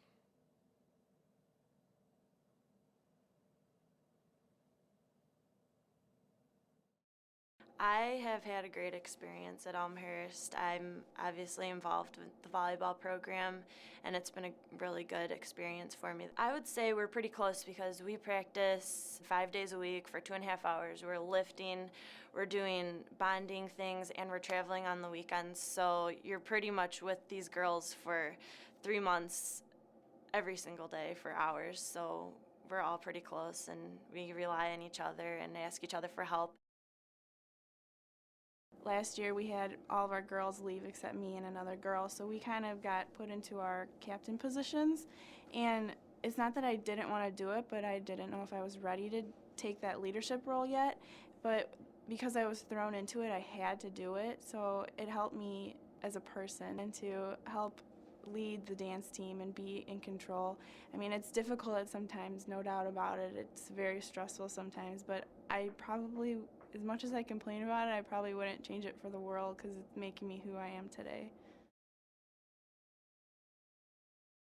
I've had a great experience at Elmhurst, I really have. I think that the college is all about making the individual well-rounded, and I do think that I have grown up a lot since I've been at college. I've played soccer and I'm in the nursing program, and I lived on campus for 2 years. It's been great, and I've made so many new friends, and there's just so much here to offer. I just love it. Wrestling here has been great. I've been able to achieve some of my goals I've set for myself, and I guess coming to a smaller school in wrestling, I got to be able to start right away and wrestle every year so far. Coming here and be able to compete right away is great. Going into college, I really didn't know what I was going to do. I was undecided, and then going through taking classes, I figured out what I wanted to do. I want to work with other people, like with kids, and help them develop. I really like doing the dance team because I've been dancing since I was 3, so coming here and joining the dance team was an obvious choice of something that I'd wanted to do. The whole experience for me is a confidence builder, and being able to connect with students in the crowd, not even to know them, but just to get them to smile while you're at a game, I think that's such a great feeling. To know that, someone might have been having a bad day and they come and watch you dance, and maybe it's one of their favorite songs in the world that makes them smile no matter what. And to be able to be a part of that and to connect to somebody in that manner, I think that's a really cool experience to share in. The balance with athletics in school, it's just, with me, I did it all throughout high school, so I needed to do sports in order to stay focused. I was injured my freshman year, and I just felt so off track. It didn't feel natural. I think a lot of the students coming from high school and coming to D3, it's what they need to stay focused. If you could do it in high school, you could do it here. You can just join the team and just have fun. It's nice having that other family aside from being at home. Don't be afraid to go out there and try new things.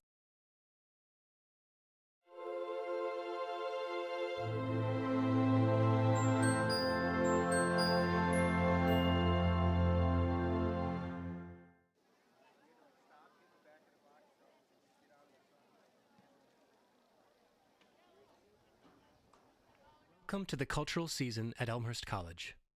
Elmhurst is a place of values and conviction.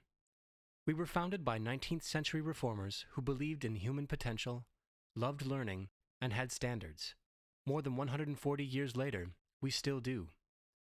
We still attract students and teachers who want to think for themselves and act on principles, who challenge and respect one another, who engage, serve, and celebrate our diverse, dynamic, interdependent world. A few years ago, to be clear about things, we wrote down our core values.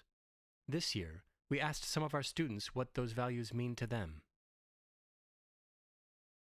Elmhurst College is unique in so many ways. Here we really do have values, and my professors know the values, and they push me to be those values. Stewardship and faith and community and service, and it really does bring in kind of a level of just interaction with values that you never got before. But as you kind of develop yourself over the years, you start to realize these values mean so much more, and you start to uncover the true meaning behind them. You begin to see equivalencies between your life and the school, and then you discover that you're not just in a place of learning, you're also in a place of growing, you're in a place of maturity and value exactly that, core values.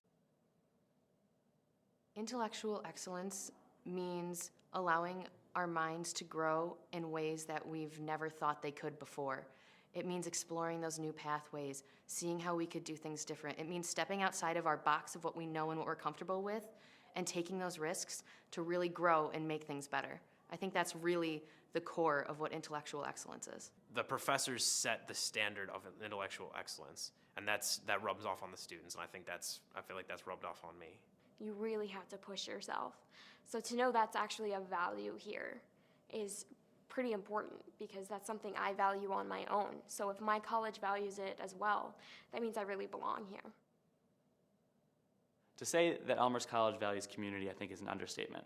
I think Elmhurst College is community in so many ways. Coming to Elmhurst College, a small college, it has to be about community. It doesn't really matter who you are or where you've come from. Everyone here will just love you for who you are. The fact that every individual and every unique person is allowed to be in an environment together and learn from each other and grow with each other. Just the fact that it's smaller and that you form those one-on-one relationships, it encourages like creativity and questioning and all the things I wanted out of my college experience. Social responsibility means caring for each individual as a person. There are all these people and they're all more important than my general happiness as a single person. You're not only trying to better yourself, but I feel like it also means it's your job that you better your community too. Knowing that there's something larger than yourself and that you can play a part in making someone else's life better. Taking what I learned from my family, that others come before me, and translating that into the entire world. It's really awesome to be in a place where not only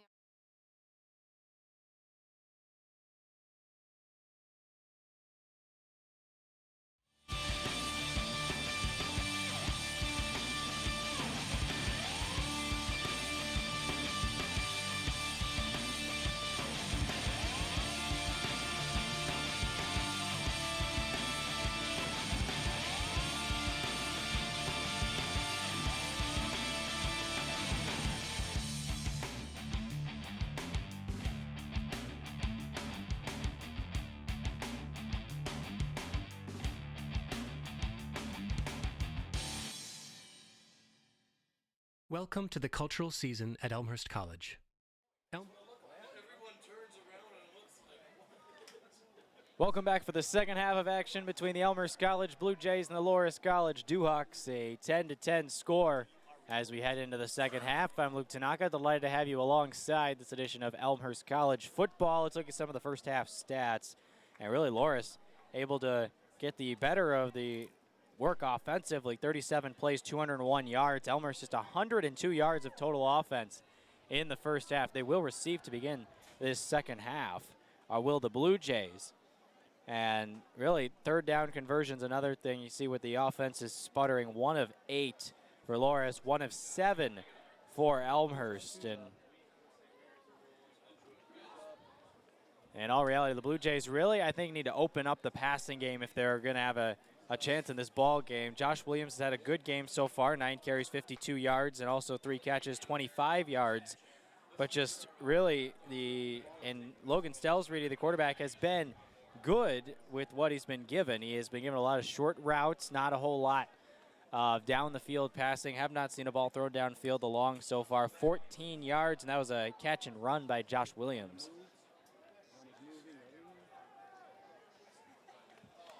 So we'll see if Elmhurst tries to open up the passing game a little bit. Take some chances here in the second half. Score knotted at 10. Mason Quigley. Hop, skip, and a jump back. Getting ready to kick this ball away. Hossman and Smith back deep for Elmhurst. And the second half is underway. Line drive kick goes into the end zone, and it will be a touchback. So the Elmhurst offense will come out again. On the line, Pat Walsh, Sam Rathbun, Garrett Underwood, Danny McHale, Billy Schaefer from left to right. Blue Jays will come out. Kalen Miller in the huddle, Josh Williams. And Adam Bowers also in the huddle, receiver. Williams, the running back, Miller, a receiver.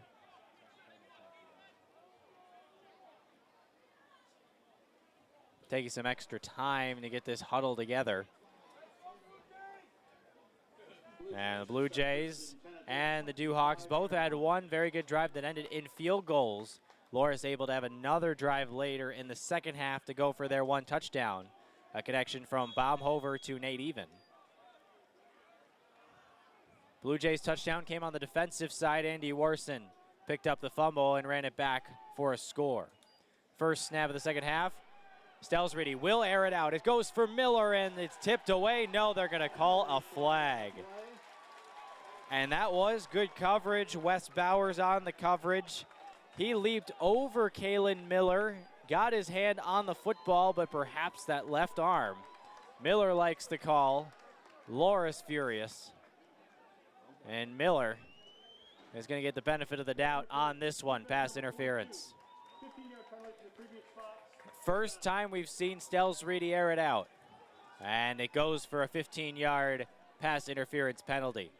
Stelsreedy did not have a lot of time. He had all sorts of pressure in his face, just kind of threw it up And Bowers all over Miller. Miller able to get the flag. Bowers starting corner for these Duhawks. 6 foot, 175 pounds, guarding Miller, stands 6'1", 180. Very similar size and stature to the two guys. Now here comes Elmhurst, 1st and 10 from the 40-yard line.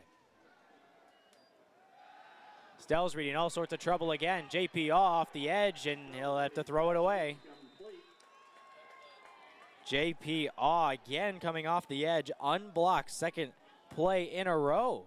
Has come in, and he's been able to get some pressure on Stelsreed. First time Stelsreed threw it up. Second time Stelsreed able to roll out to the right and throw it away. It'll be 2nd and 10 from the 40. Tie score at 10.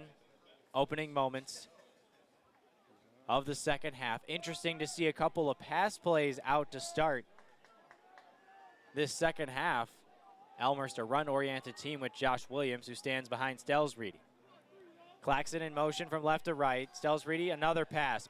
Again off the edge, and it'll be incomplete, intended for Williams. And there's a flag on the play. But again, you see JP is unblocked. 3rd play in a row that JP has come in unblocked.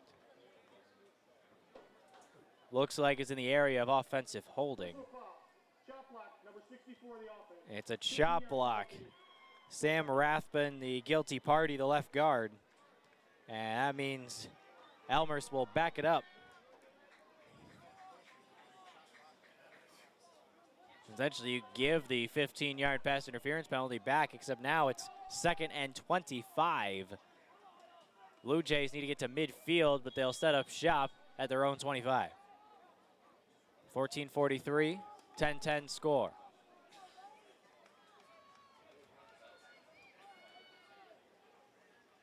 See if they blitz JP again.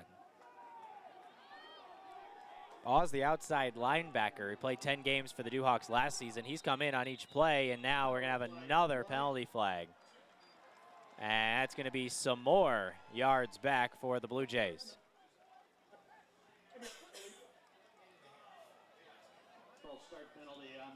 False start on Elmhurst will put them back to a 2nd and 30. Now's a chance where you may concede the punt and run a couple of times. Let's see what kind of confidence the coaching staff has in Stelsreed, 2nd and 30. 4 receivers. San Filippo near side. Claxton motioning to the far side. Back to pass. Stelsreed looking for the screen, and Williams, who was all over him. And there's going to be a flag. Pass was complete to Williams. What an amazing one-handed catch by Josh Williams with JP all over him. Check this out on the replay. One-handed Josh Williams, but JP forcing him down. Let's see what the call is. It says holding on JP number 34. That is an automatic first down.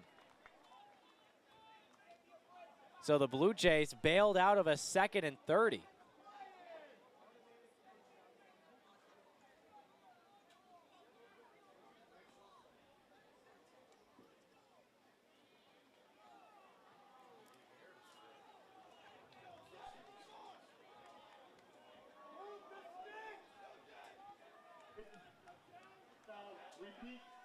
So repeat 2nd down. It is not an automatic first down.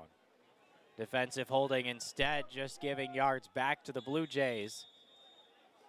Now 2nd down and 20. They signaled first down on the penalty call, but they will not give the first down on that 2nd and 30. So now 2nd and 20. Stelsreed looks towards the right. It's going to be an option. Stelsreed will keep, and he gets hit hard. Look like Walter Ollie in on the tackle. Couple of players upending Stelsreed. Just a gain of 4. Ollie the one to make the stop, as you saw on that replay. 3rd and 16. Elmhurst at their own 34-yard line. Need to get to midfield. They want to continue the drive. Blue Jays break the huddle. Partenheimer far side with Claxon, near side Miller in the slot. And Bowers out wide. Williams back into the left of Stelsreedy.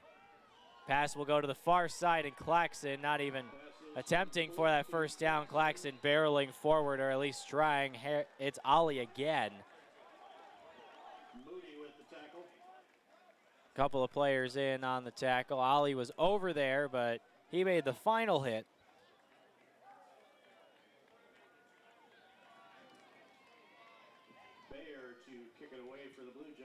But Jerron Moody was the one with the initial hit.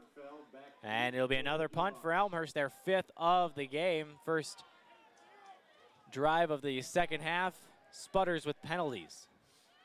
The snap is bounced to Bayer, but a nice bounce as he picks it up and hits a high kick to Bergfeld, who will call for fair catch at the 21-yard line. Duhawks will start their first drive of the second half from there, and now we hit the waiting game. Who's going to come out at quarterback for the Duhawks? Earlier in this game, it's going to be Baumhover. We mentioned Bob Kelly was hurt on a big hit on the fumble that ended up being even more costly than the 7 points it caused for the Elmhurst College Blue Jays. For the Duhawks, their starting quarterback. And it's going to be Baumhover here in the second half. Handoff, Minch straight ahead. Not getting a whole lot, but he's down to the 25. And the thing with Zach Minch that I've been so impressed with is that he always seems to fall forward. Never seems to lose yardage, even though really, as you see on the replay, nowhere to go. But he's able to keep his legs churning. Here he is again, this time bouncing off a tackle to the right and then hit hard. What a great tackle there. Textbook. That's Wetherill, the safety, number 26. Check out that hit right there. Stayed low, took the thighs right out, drove the ball carrier back into the turf. Now Baumhover back to throw. Throws behind his intended target, batted around and almost intercepted. Valdez honorable in the area. Eddie Beyer in the area as well. And that was on third down. That means we're going to have fourth down here, and the Loras will send out the punting unit. A 3-and-out for the Blue Jay defense. Key for the defense to continue to hold with the struggles the offense has had so far in this game. In punt formation for the Blue Jays, Jeremy Peters to kick it away for the Duhawks. Jeremy Peters, good snap, almost blocked. A couple of players in on that one is a fair catch called and made by Hassman. A couple of players, Valdez honorable was there for the Blue Jays. Check it out. Putting his hand up, that was number 50, Garrett Underwood.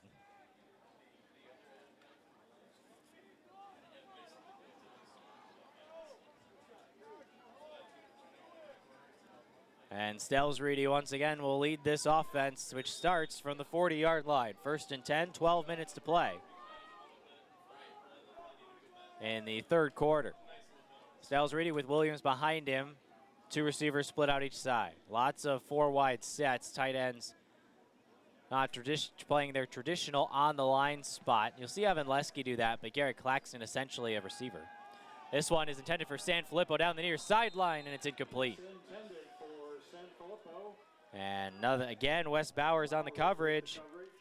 And that time, Bowers able to have a clean play at that one. Good coverage by him, but that's one of those plays where if the receiver comes back into the corner, you could see potentially a pass interference call, but that time the throw did not bring Sanfilippo back through the defensive back.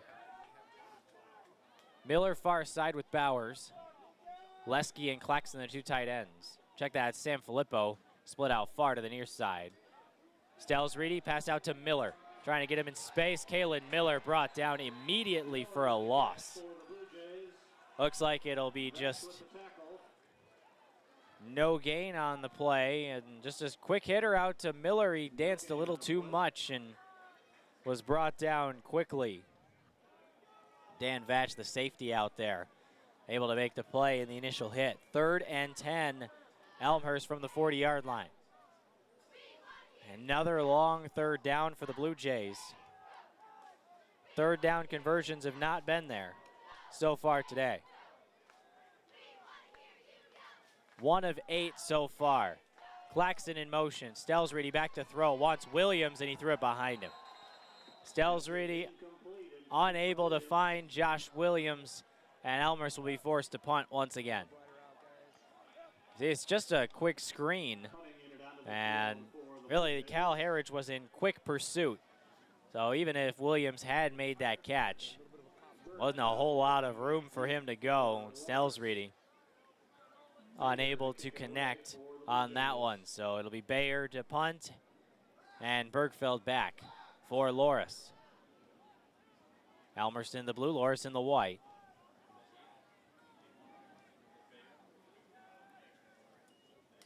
And the snap, the punt is up, it's away, it's short. On a good bounce, it's inside the 20 and will be picked up at the 18-yard line. And that's where Loras will begin their second drive here in the second half. He's adjusting. He's adjusting his banana strap. His Alabama flag. That was Bednarik that downed it for the Blue Jays. For this defense, the Blue Jay coaching staff very excited as Stelsreedy getting some more reps down on the near side and the sideline. Here's Zach Minch right back up the middle. As soon as I say that, Minch breaks one open. He's got 12 and Loras first down. Minch has been such a revelation for this team, a team that doesn't have Nate Carrier. The inability, he is not with the team. And here's Minch once again, off the right side this time, and he is bottled up. Honorable and Warson in on the tackle. And Zach Minch was supposed to add depth to this team, but instead he is now the guy. Minch from Iowa Central Community College. Here this time a fake to him, and the pass comes to the near side. It's Schulte. Makes the sliding catch. Wetherill able to come down and essentially say tag your it to make sure that Schulte is down with the hit, and it'll be 1st and 10 from the Loras 45-yard line. Baumhover back to throw, has time, running out of time, runs into an offensive lineman, throws towards the sideline, incomplete, intended for Schulte. Good pressure that time by the Blue Jays. Jimmy Abbott coming off the edge, able to provide some pressure. 2nd down and 10, 45-yard line. It looks like on the signs out there, not only do they have the White Sox, they have a Toronto Blue Jays logo right up the middle. Minch, not a whole lot, but he'll get 2. Minch never seems to lose yardage. He has not lost a yard so far today, 129 yards on 18 carries for Zach Minch. 3rd and 8. Key play for the Blue Jay defense. They bring an extra man. Throwing over the middle, Honorable was locked up, and that's going to be a flag. Honorable was locked up with the receiver, arms all over the intended target. That was Nate Even. Even, the all-conference wide receiver from last season. Honorable all over him, and that's where the flag came in. Honorable, the rover this season, was a safety last season. They want to use his ability in run stopping. Honorable charged with pass interference and automatic 1st down for the Dewhawks.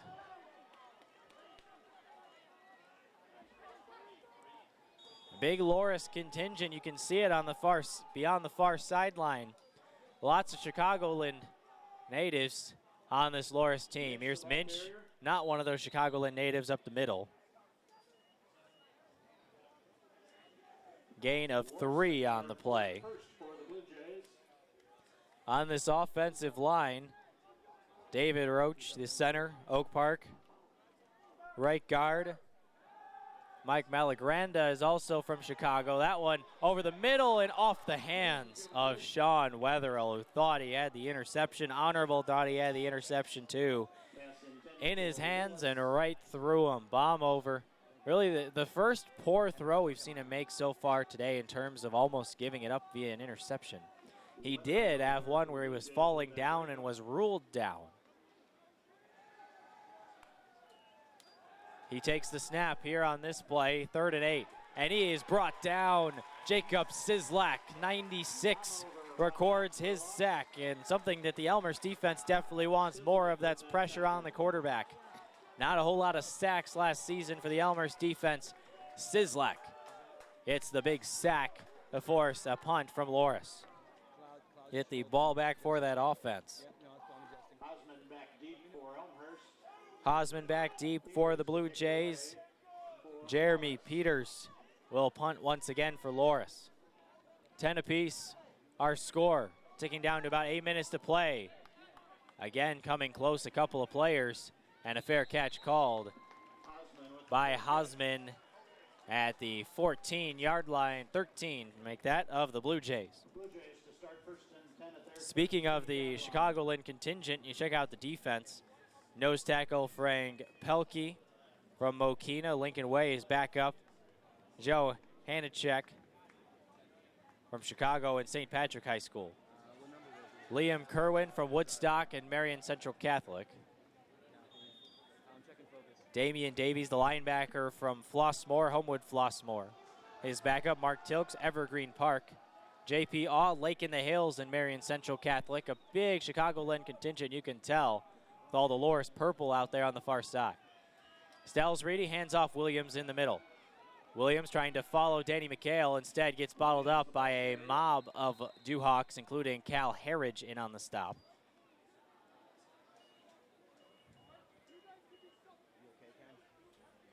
Gain of 2 on the play. 2 yards for Williams. Brian Herman, the safety from Tinley Park and Tinley Park High School. Dan Vatch, who you see on the field out there on the left side of your screen, number 3 from Elmhurst and Immaculate Conception High School. So Stells Reedy, 2nd and 8 from the Elmhurst 15.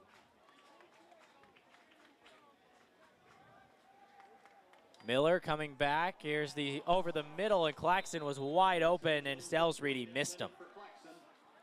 Stells Reedy had Garrett Claxton on a quick hitter right over the middle, tried to throw it over the tall offensive lineman, and just plain out missed Garrett Claxton. Probably could have been a first down for Elmhurst. Instead, it's 3rd and 8. Elmhurst 1 of 9 on 3rd down. Loras 1 of 10 so far in the game. Got to imagine that statistic is going to be the key statistic in this game the rest of the way. Can Stells Reedy convert? At least try to flip some field position here in the 3rd quarter. 7:28 to go. Claxton in motion to the right. Stells Reedy hands off Williams. And really nowhere to go. Flag comes in. Williams was the ball carrier. The area of offensive holding. Just a straight up the gut run for Williams. Cal Harridge at the bottom of the pile with the tackle. But let's see what the flag is before we say anything else. Face mask on the defense, and a penalty will give Elmhurst an automatic first down. At this point, hard to give first downs to the opposing team. The penalty does indeed give the first down to the Blue Jays, and they will set up shop now at the Elmhurst 33-yard line. Beautiful day for football today. Perhaps peaking into the 80s. Feels a little hotter with the humidity. But a great way to open up the college football season here at Elmhurst. Stells Reedy rolls right. Has a man down the sideline. It's short and way wide of Adam Bowers. Incomplete, intended for Bowers.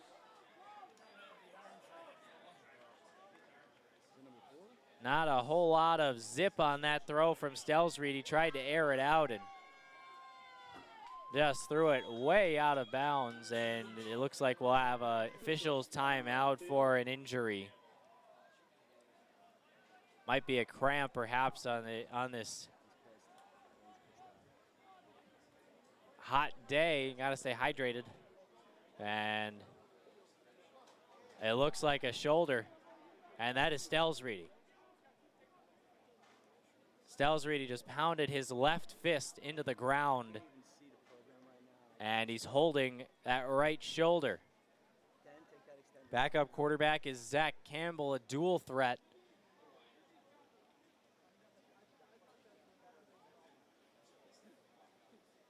Stelsreedy, known for somewhat of a good arm, and you could tell something was not right on that throw. That was a big miss from Stelsreedy.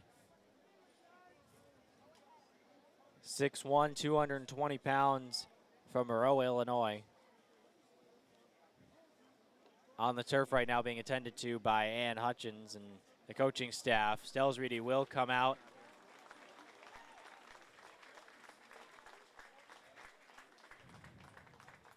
His left guard, Sam Rathbun, coming in to give him a fist bump and a pat on the back. It does not look good as Blue Jays down to a knee, and Blue Jays will be the second team in this game to bring in a second quarterback. Loras brought in Nate Baumhover. Here comes Zach Campbell, number 18. Campbell, a converted wide receiver, 5'10", 180 pounds. Definitely a dual threat. Somebody that the coaching staff was very excited about coming into the season. Obviously not starting, but seeing action here. Campbell, read option towards the left. You can tell he's quick, but he runs right into a couple of players, Liam Kerwin and Frank Pelkey, both on the stop.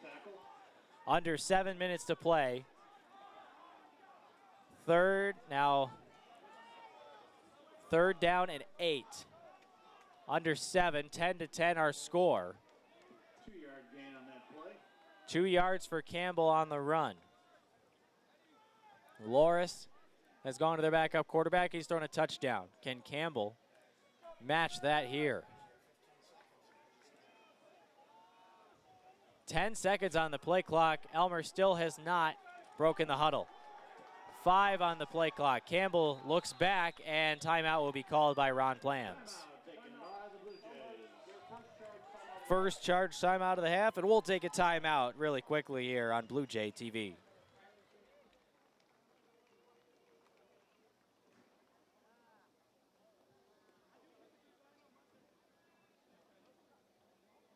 Welcome to the cultural season at Elmhurst College. Elmhurst is a place of values and conviction. We were founded by 19th century reformers who believed in human potential, loved learning, and had standards. More than 140 years later, we still do. We still attract students and teachers who want to think for themselves and act on principles, who challenge and respect one another, who engage, serve, and celebrate our diverse, dynamic, interdependent world. A few years ago, to be clear about things, we wrote down our core values. This year, we asked some of our students what those values mean to them.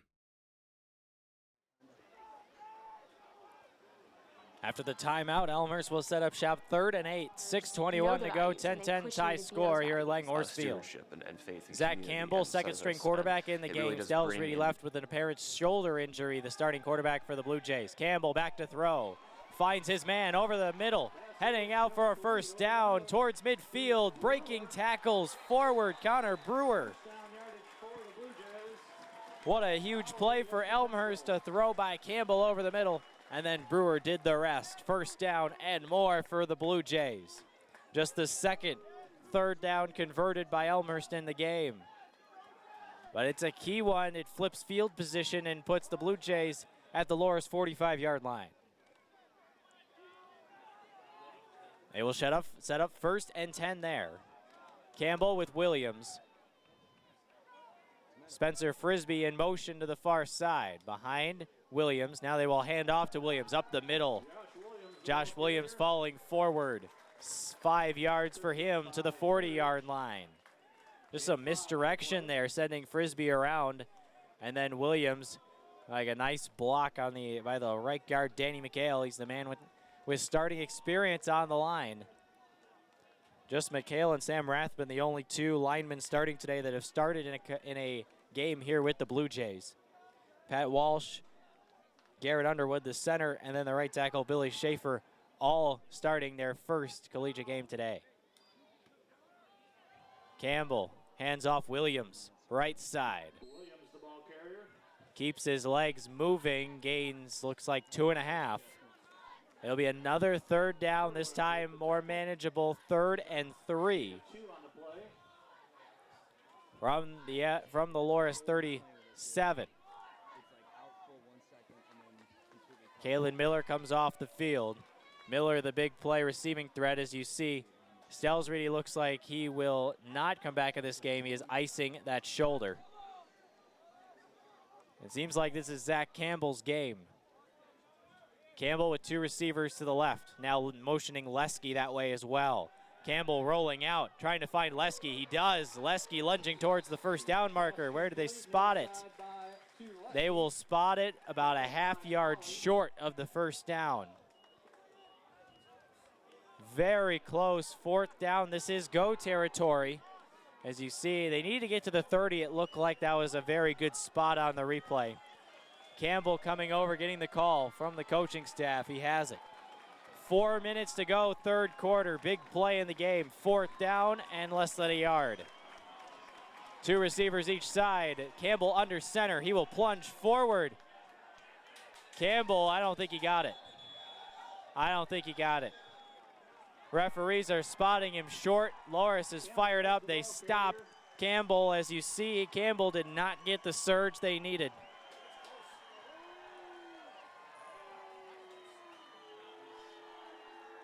Ron Plans is pleading for the officials to look at the head linesman on the far side. But they spot it, 1st down for Loras. Loras will take over at their own 36-yard line.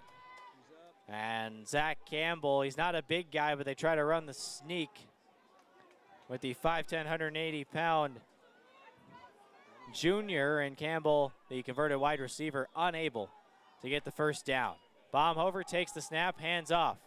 Up the middle, looks like that's number 30. Sam Bolano, first carry for him. Andy Warson in on the stop. Bolano gains a couple. 2nd and 6 from the 39. Davis in motion coming back near side, and we will have a flag. Looks like a false start. Penalty flag on the play. False start. Offense number 62. 2nd down.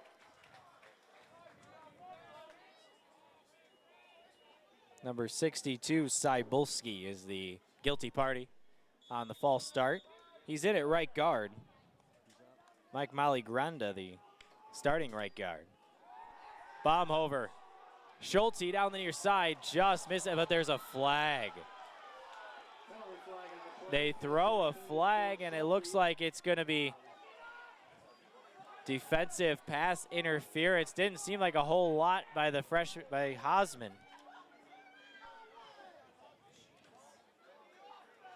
Hausman played just 1 game in his collegiate career.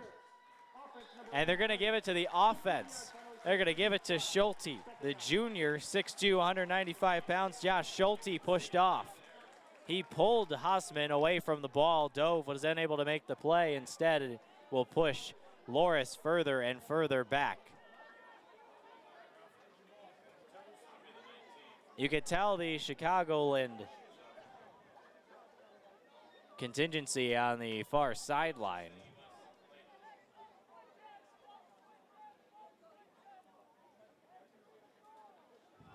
Ron Plans talking to the official, seeing him perhaps declining, but they will take the penalty. 2nd and 27. Would have been 3rd and 12. Here's Baumhover. He will check down. Bolano, far side. Tackle made by number 19. Charlie Krieger, the corner out there. Krieger, 15 tackles, 13 solo last season. He gets 1 there, solo tackle. A little bit of help by Andy Warson as well. 3-yard gain sets up 3rd and 24. Now Ron Plans looking like a smart guy taking the 15 yards.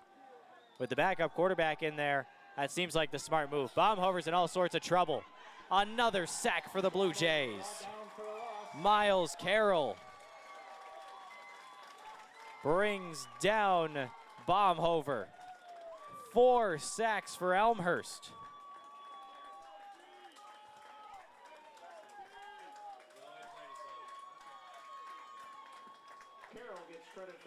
And Loras will be forced to punt once again with Peters. Elmhurst had 6 sacks all of last season, and they have 4 today. That punt almost blocked. Again, the coverage able to get in there, and once again, Hosman will call for the fair catch. So with 2:02 to play here in the third quarter, a flip field position on the penalty by Loras on a third down earlier in this quarter, followed by Zach Campbell conversion for a first down. Then Loras stops Elmhurst on a fourth down, but then Loras goes out, and now Elmhurst, those key 2 first downs on the penalty in the third down, able to flip field position, at least, if nothing else, for Elmhurst. Now setting up shop at their own 43-yard line.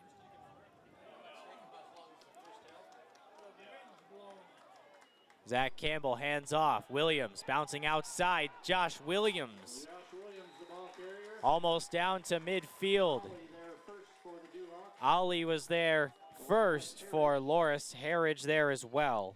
Cal Harridge, leader of this defense, 117 tackles in last season. 11.7 tackles per game. 8 tackles for loss. He had 9 against Elmhurst last season. He's the leader with 9 so far today, matching his total against the Blue Jays last season. Under a minute and a half, 10-10 tie score, Blue Jays and Dewhawks. Zach Campbell gets away from one man, lunges forward, will be about a yard short of the first down. 3-yard gain, and they will give him the first down. Wow. Near side linesman gave Campbell a little bit extra, and that was enough, or so it seems. Now the chains will move. First down for Elmhurst. Zach Campbell with the 4-yard run now officially, ticking down to about a minute to go, third quarter. 3 receivers, 1 tight end, 1 back. It's Williams. Josh Williams up the middle. Josh Williams is free. Josh Williams to the end zone. Touchdown, Blue Jays. You had to think it was a matter of time. The Elmhurst offensive line has always been the key. Josh Williams with the touchdown.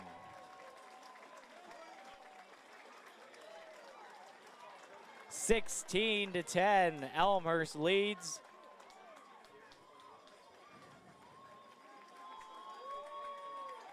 And now for Williams, 15 carries, 117 yards, and the key score in the ball game. Brett Bayer sets up out of the hold of Tom Finucane. Kick is up, and it is good. 47-yard touchdown run by Josh Williams, and with under a minute to play, he has Elmhurst out in front by 7. Now blocking on that offensive line, so key, getting the whole left side of the line there. Pat Walsh stealing the left side, Sam Rathbun stealing the right side. And for Ron Plans' squad, it's another close game against the Loras Dewhawks, much improved from the previous portions of the series. Really beating Elmhurst, really dominated this series for a long time. Now coming back last year, Loras able to defeat Elmhurst with the Blue Jays allowing 8 turnovers.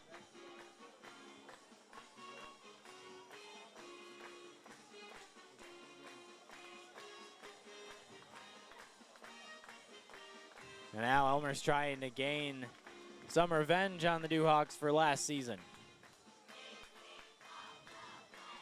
Fight song playing at Langhorse Field, and the skies have turned pretty much blue.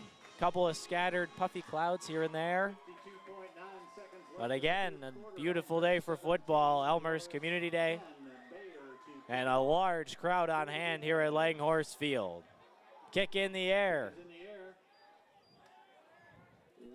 Going to be number 19, Danny Willis from the 4. Willis with some space, taken down by Charlie Krieger on the far side. Return of about 24, 25 yards for Willis. And Loras will set up shop looking to answer. 1st and 10 from their own 29-yard line.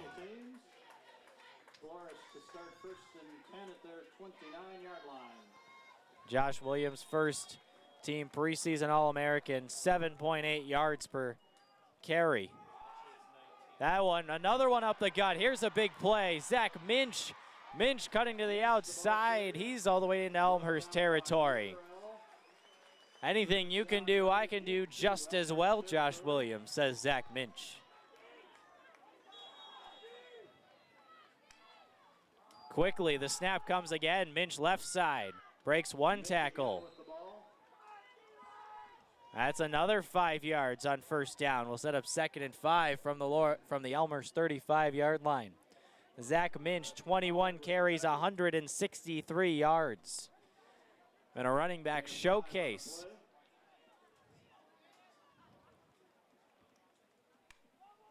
Willis in motion. They look for him. Pump fake towards the near side. Schulte, and it's incomplete. Hit hard was Schulte by Tyler Schwartz. Schwartz did not play a whole lot last season. 5 games for the Blue Jays, but makes a key play there, breaking up the pass intended for Josh Schulte.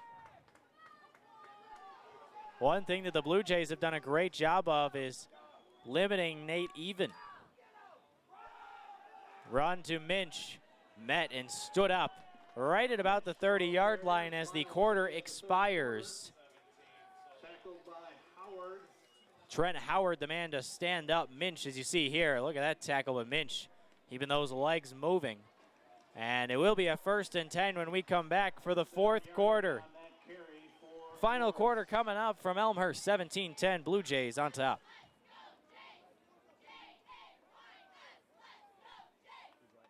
I have had a great experience at Elmhurst. I'm obviously involved with the volleyball program, and it's been a really good experience for me. I would say we're pretty close because we practice 5 days a week for 2.5 hours. We're lifting, we're doing bonding things, and we're traveling on the weekends. So you're pretty much with these girls for 3 months every single day for hours. So we're all pretty close, and we rely on each other and ask each other for help. 4th quarter coming up from Langhorse Field. Let's take a look elsewhere in the CCIW. We have Wheaton leading Co 31-7. Johnny Peltz, 2 touchdowns throwing and 1 touchdown rushing. Peltz 19 of 26 for 272. North Park and Concordia tied at 16 in the 3rd quarter.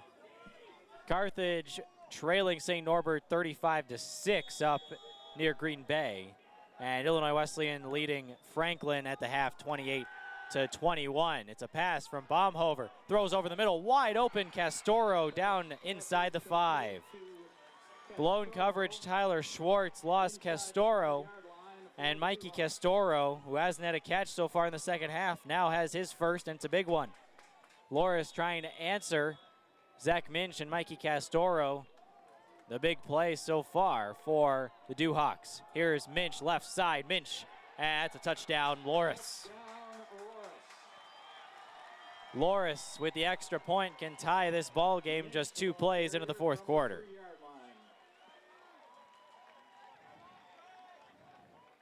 Minch just refusing to go down as he has this entire game, really. Now 24 carries, 176 yards, and a touchdown. On the opposite side, Josh Williams, 15 carries, 117 yards, and a score. To tie the game, here's the extra point. Kick is up, and it is good. With 14:42 left to go in regulation, we are all tied at 17. Loras did not take long at all coming down.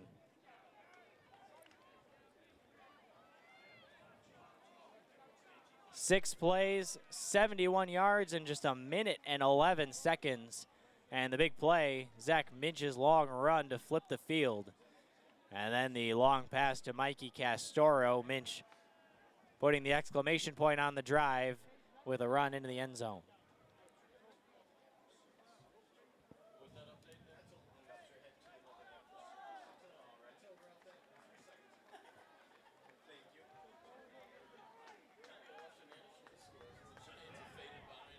Mason Quigley will kick it away. Hossman and Smith back deep for the Blue Jays.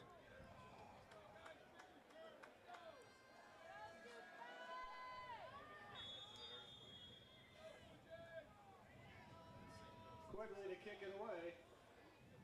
The kick is in the air. Line drive kick. Line drive caught by Hosman at the 10. From the 10-yard line. Hosman with some room up the middle. Hosman to the 30, near the 35. Hosman is brought down. That was number 32 for Loras. Gerard Moody able to make the stop. A good job by Hosman setting up at the 34-yard line. Good field position for the Blue Jays. Other games later today around the CCIW.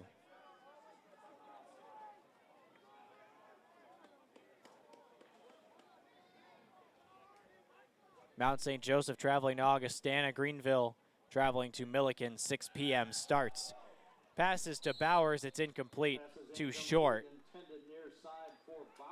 Kalen Miller could have probably grabbed that one. He was right there too. Check it out on the replay with Campbell barking out the signals. Remember, Campbell, backup quarterback in. Stelsreedy, a apparent shoulder injury, icing that shoulder. He will not return.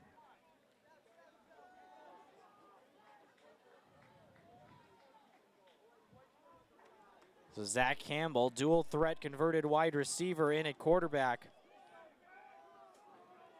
Able to convert one of the first downs on the last drive. Williams' ball is on the ground. Campbell couldn't figure out whether he wanted the ball or wanted to hand it off to Williams. And it was recovered by Williams. Always the question on the option. It's always tough for the running back. You want to be able to take the ball, but you also want to leave some space so the quarterback can take it away. That time, Campbell tried to pull it away too late. Ball ended up on the ground. 3rd and 1. Elmhurst at the 33-yard line. Bowers, Miller near side. Williams behind Campbell. Campbell fists in the air, ready. It's a blitz. The throw in, it is almost intercepted. Intended for Miller. Damian Davies, the linebacker, had it in his breadbasket, and it hit the turf. He cannot believe it, as the punt team will come out now for the Blue Jays. Campbell is not quite accurate enough on that throw, and Loras will get the ball back not too long after they just scored the game-tying touchdown. We come down to the end here, under 14 to play, 17-17 tie score. Tom Finucane looks like is back to punt. Finucane's kick is in the air. Bergfeld wants a fair catch, and he will take it at the 25-yard line of Loras. The Duhawks will start this next drive from their own 26-yard line.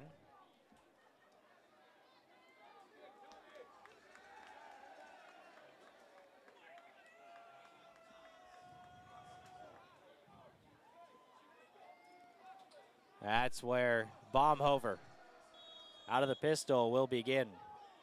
Baumhover takes the snap. Throw off his back foot, caught by Even. What a catch, juggling, and he will gain about 11 and a first down. Final from Minnesota. Elmhurst women's soccer 3, Bethel 2. Elmhurst women's team out to a 2-0 record. Oh, what an amazing catch, as you see on that replay by Nate Even. Really good play. You can see why he was a second-team all-conference receiver last year. Throw right over an Elmhurst player, complete to Willis.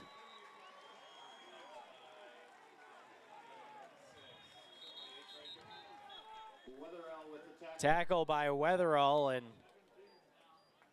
it will be a first down as we have a officials timeout for an injury. And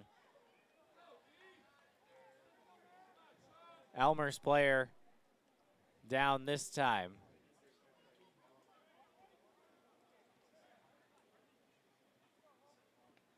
That is number 17, Trent Howard, who is down, pointing to, I believe, his left leg. Might be cramp time with the fourth quarter coming up and how hot it is out there. And defense has been on the field a lot for the Blue Jays.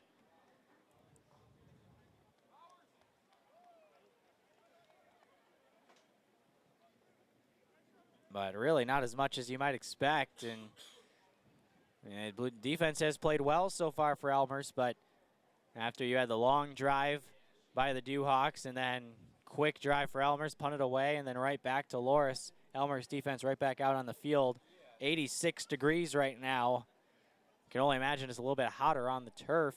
Time of possession 28-18 for the Blue Jays. 18:04 for the Dewhawks as up and moving.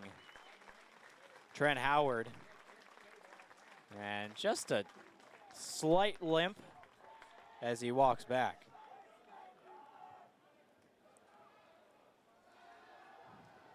Play will resume in just a moment. The backup, if you're wondering, an outside linebacker is Jake Mazenga. Mazenga now in at that left outside linebacker spot. You can see him on the far side. Now Baumhover back in the shotgun. Minch to his right. Castoro comes in motion. They will hand it off to Castoro, far side. He turns the corner and gets hit hard out of bounds. 26, that was Weatherall on the stop as he knocked him out of bounds. Trying to get more ways to get Castoro the ball. And Castoro was one of the guys who did not play last year because of injury, but a great playmaker with a really solid spring. Near side Schulte underthrown by Baumhover. Castoro listed on the depth chart as a backup wide receiver, but he's seen most of the action today at wideout. Castoro 5 catches, 64 yards, and then that one carry for 4 yards. 3rd and 6, another key play. Throw in a big pressure. Valdez Honorable just drove Baumhover into the turf. Coming on a blitz. Watch this here. Baumhover takes the snap, and Valdez Honorable is all up in his grill right away. And that blitz forces the errant throw, and it will force a Loras punt.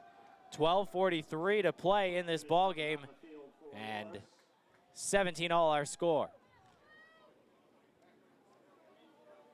Elmhurst does not have anybody back. They have not had anybody back on punts today. They've gotten pretty close to blocking it once or twice, but really nobody deep. That one bounces and nobody's in the area for Elmhurst to try to block it. It's a short high kick, but a good bounce. And that's something where you feel like you want somebody back there, because if somebody has a fair catch on that, Elmhurst is starting from the 15, maybe the 18-yard line.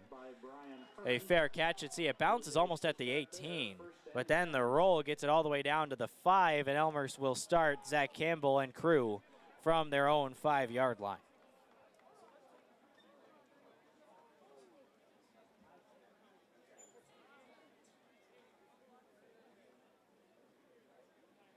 North Park has taken a 23-16 lead through 3 quarters in Mequon over Concordia, Wisconsin. Wheaton still all over Co. Very similar point in that game. 13:01 to play, fourth quarter, 31-7. Campbell lost the ball, and he found it on his helmet, and then ran forward for a loss of 1. Scary moment for the Blue Jays there. That was an inch or two away from a safety. If Campbell doesn't find that ball, that goes straight through the end zone, and 2 points for Loras. Tyler Smith coming in, checking in for Evan Lesky. 12 minutes to play. Tie score, Blue Jays deep, and I mean deep in their own territory. Campbell breaks the huddle with 2 receivers each side. Favorite targets, Miller and Claxton near side. Here's the snap. Hand off, Williams up the middle. Nowhere to go. Williams, the ball carrier. Pelkey with the tackle. Frank Pelkey, the nose tackle, was there first along with J.P. Awe. Elmhurst 3rd and 11, and they are deep in their own territory. Want to get some more room for the punter, whether it's Finucane or Bayer. Try to get some extra room.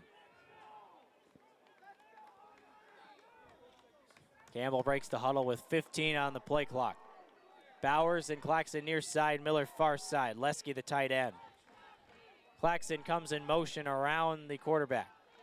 Campbell's going to keep it, and he's going to pitch. He pitches to Smith. Smith has some open space. Tyler Smith down the sideline all the way towards midfield.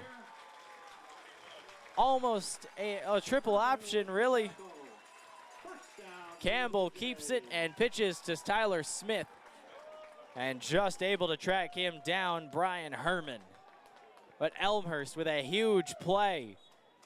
10:50 to go, tie score. Elmhurst in business in Loras territory. 48 yards on the run by Tyler Smith. Williams up the middle. Josh Williams taken down quickly. Liam Kerwan on the stop.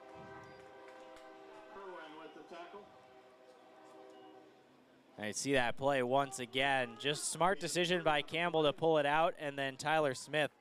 Just one too many Elmhurst bodies on that side. Good blocking by the wide receivers. Able to spring Tyler Smith loose. 4 yards on that last carry. Officially 2nd and 7. Snap, handoff Williams. Again up the middle, still nowhere to go. That defensive line from Loras, really impressive. Loras brings back a whole lot of experience on that defensive line. Something the Blue Jays cannot say. Liam Kerwin, 10 starts. His backup Hopola, 6. Frank Pelkey played in 1 game. Hanachek played in 5 last season. Austin Eppel, the other starting defensive end, played 4 games as a junior. 3rd down and 5, 9:30 and ticking to play. Another big play for the Blue Jays. Campbell takes the snap, rolls right. Tries to find Miller and overthrows him by a mile. But the big play by Smith does give the punting unit some more room as you check out Campbell once again, just unable to find Miller. Some pressure on that play. Both offensive lines have struggled a little bit today trying to protect the quarterback.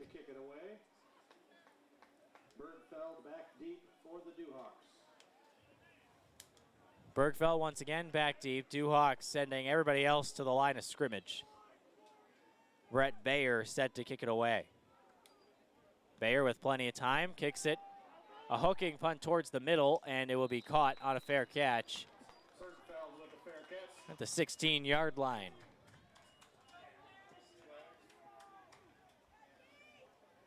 Make that the 12-yard line. Loras will set up shop. Loras to start 1st and 10 at their 12-yard line.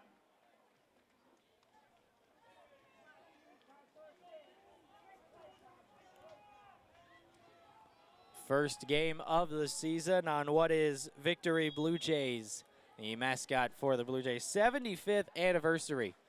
Birthday's in October. Run right up the gut, nowhere to go. Minch stuffed for what seems like no gain. Maybe one by Minch. A whole bunch of players in on the tackle. Bayer and Warson, the 2 credited. Baumhover takes the snap, looks towards the near side, and it is incomplete. Intended for Schulte. Getting there right on time, the safety, that's Wetherell. Also on the coverage, Ogbabor. Ogbabor into the ball game. First game for him in an Elmhurst uniform. Charlie Krieger dealing with some cramping. That's why he's not in there. Baumhover looking deep, gets hit as he throws, and it's incomplete. Loras forced to punt once again. He got hit right in the head, it seemed, as he delivered that pass, and it went right into the ground. Baumhover struggling right now, but still a tie ball game. 8:35 to play. Baumhofer so far in the game, 9 for 20 for 119 yards and a score. He's been sacked 3 times. Now the Blue Jays do have somebody back, making that adjustment. Looks like Hosman. Punt is blocked. The punt is blocked. Who got a hand on it? 58, Jake Mazenga gets a hand on it. Elmhurst with great field position. Check it out, Mazenga's been oh so close so many times so far in this game, and he finally gets there. Jake Mazenga has had his hand up maybe 3, maybe even 4 times on these punts. Big play on special teams. Blue Jays. 1st and goal from the 10.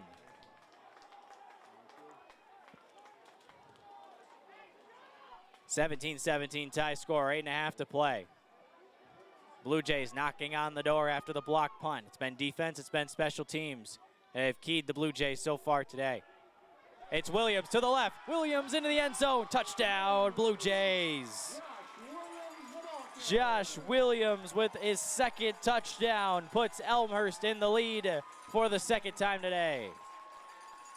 Williams untouched. Misdirection.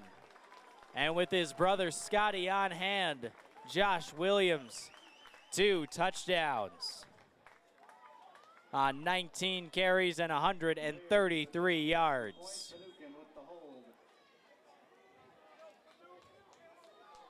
Fanukin the hold, Bednarik the long snapper. And Bayer's kick is up and good. 8:23 to go, 24-17. Elmhurst on top. Last time the Blue Jays scored, Loras went right down the field on the Blue Jay defense. And Krieger is getting stretched out, looks like for cramps down on the near sideline. We'll see if we see him on the next time around, but Ogbabor filled in very nicely the last time around. Mazenga with the block, and Williams with the touchdown. Josh Williams, 251 carries, 1,291 yards last season, 11 touchdowns.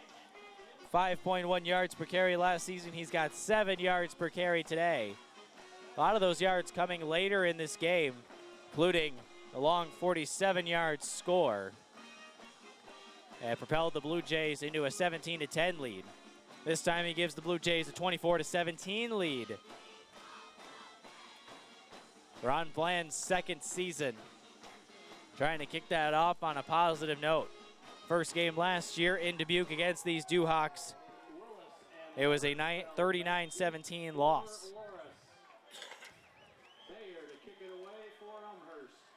Other than that, Elmhurst has really dominated this series. 2010, 25-14 win. 2011, 50-24 win. 2012, 36-0. 2013, 25-9. And last year, Loras with the win. This one's going to go all the way to the end zone. Bayer feeling it as he kicks this one all the way for a touchback to the 25-yard line, which is where Loras will set up shop.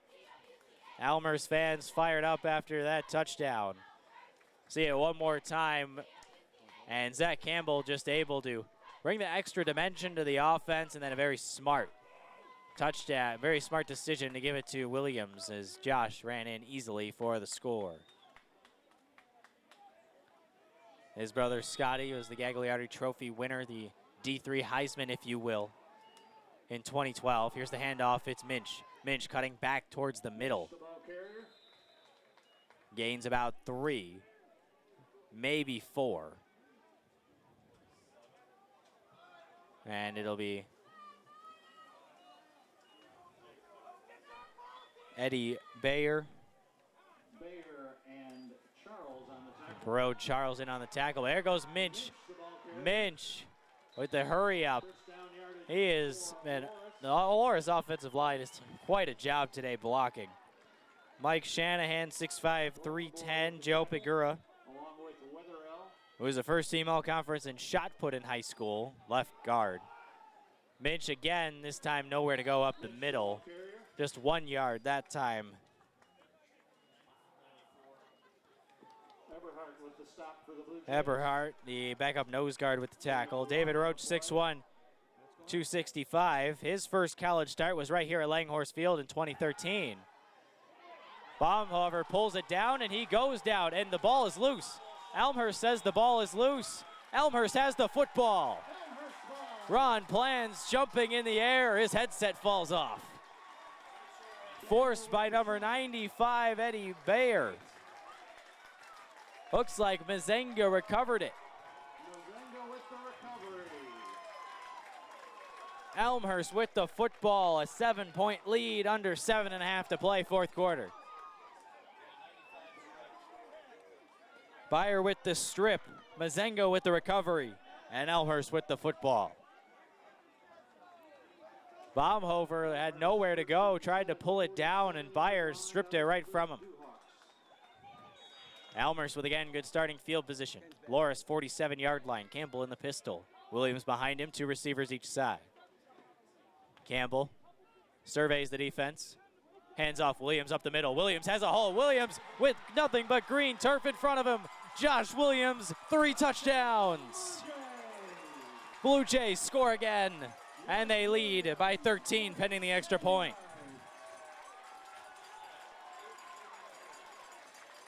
Key blocks off the right side. Josh Williams again shaking his head.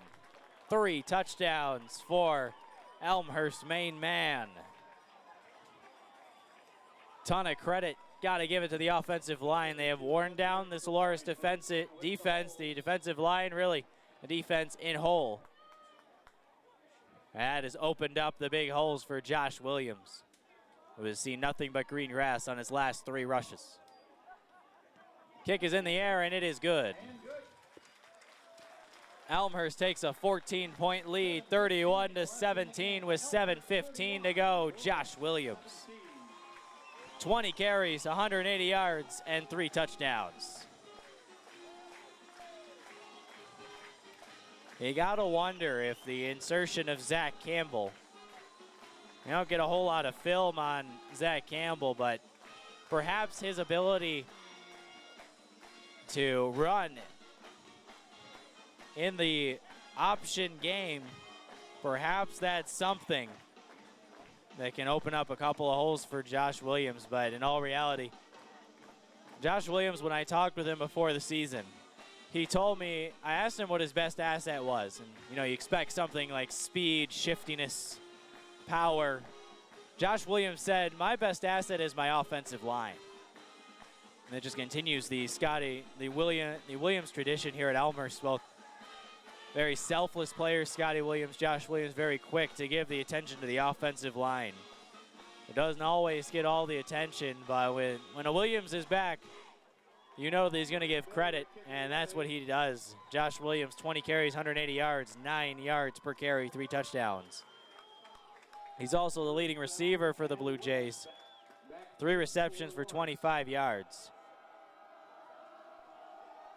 Bayer's kick is in the air, and it's going to be Willis. Willis from the 5. Willis charging up the middle, and the ball is on the turf again, and it's recovered by Weatherall. No, he's down. They're not going to give the fumble. The ball was down, but Loras, the ball carrier Willis, was down on the play. You see on the replay, looked like it came out as his shoulders hit the ground. Weatherall thought he had another one, and Perot Charles showing off the biceps on that hit. Perot Charles, backup rover, was named the Special Teams Player of the Year. One of the first times Ron Plans remembers that a non-kicker has won the Special Teams Player of the Year. Just shows what kind of player he is. Baumhofer back to throw, finds Davis far side. Davis plunging forward, and the fullback has a reception for a first down. Davis had 8 receptions all of last year. He's got 2 in this ball game today. Tackle 19, that's Charlie Krieger. Clock running, under 7 to play. Davis in motion towards the left. Minch up the middle. Minch not a whole lot. Gets 2. Zach Minch, 29 carries, 202 yards, and a touchdown. But the big plays by Josh Williams have been the story, and really the Elmhurst defense and special teams has been the big story. Blocked punt, fumble, return for a touchdown, counting for 14 Elmhurst points. Minch out of the backfield. Swing pass towards the right outside the numbers. Down quickly. It'll be third down at about 5. 6:30 to go.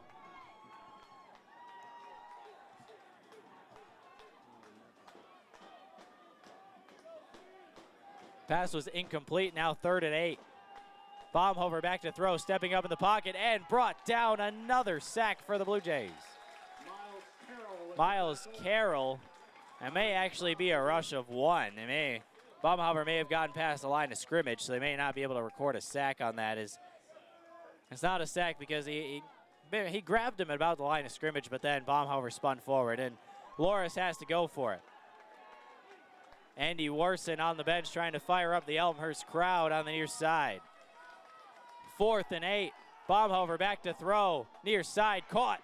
Schulte keeps the drive alive, keeps Loras' hopes alive. 5:48 to go.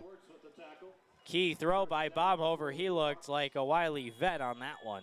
Stands in the pocket and delivers a dart over the middle to Schulte. Here's the snap. Baumhofer, all sorts of trouble. He goes down. Now Miles Carroll will get his sack. Miles Carroll throws Baumhofer to the turf, and the clock is running under 5:30 to play. Unblocked Miles Carroll, no chance for Baumhofer.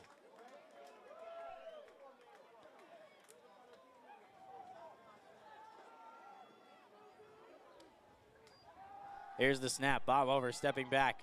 Looking for Castoro over the middle. He's got him. Castoro running outside towards the far side. Ripped down fiercely by Perot Charles, number 47. Elmhurst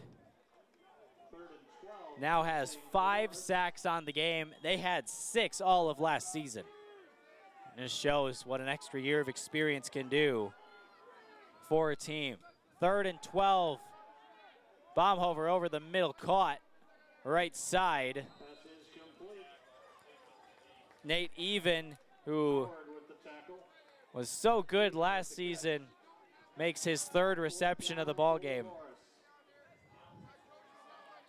Elmhurst 47, now flipping the field over. Nate Even, a second-team all-conference selection, has not had a great game today, just 2 catches, 32 yards. Baumhofer back to throw. Looking for a target over the middle, Even again. Another 4th down conversion keeps Loras alive. 4:30 to play, Even with his 3rd catch of the game, now 46 yards. Make that 38 now. He's got a score as well on a 21-yard pass. Baumhofer with the clock running now, under 4:30 to play. 31-17, Elmhurst and a timeout.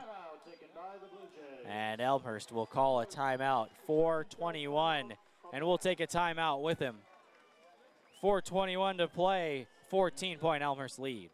Anyone still up?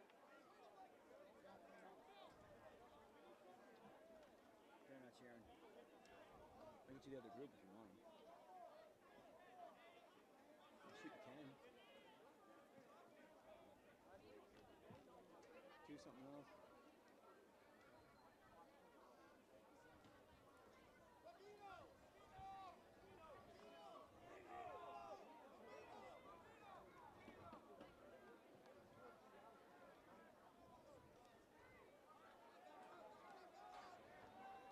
Cut off one in the sack.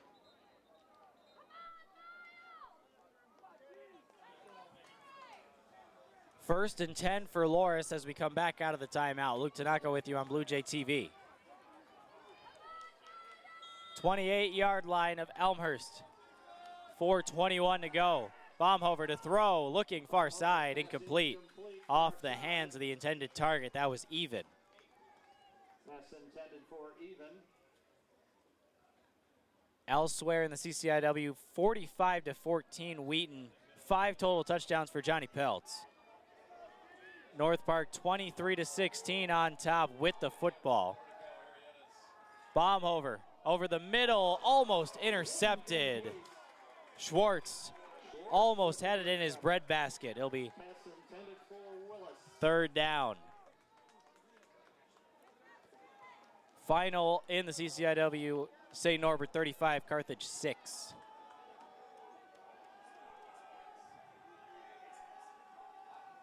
Third down and 10 from the Elmhurst 28-yard line. 4:12 to go, 14-point Elmhurst lead. Here they come, Baumhofer throwing a fade, and it is incomplete, intended for Powers, in and out of the hands of the 6'3", 195-pound receiver. Fourth down. Loras has already converted 2 fourth downs on this drive. 4th and 10 from the 28. 3 receivers near side, 1 far side. Baumhofer sends Minch in motion to the far side. Looking for room, he's got nowhere to go. Throws incomplete. Incomplete, the ball's turned over on downs. Elmhurst will take over with 4 minutes to go. All sorts of pressure in the backfield for Elmhurst.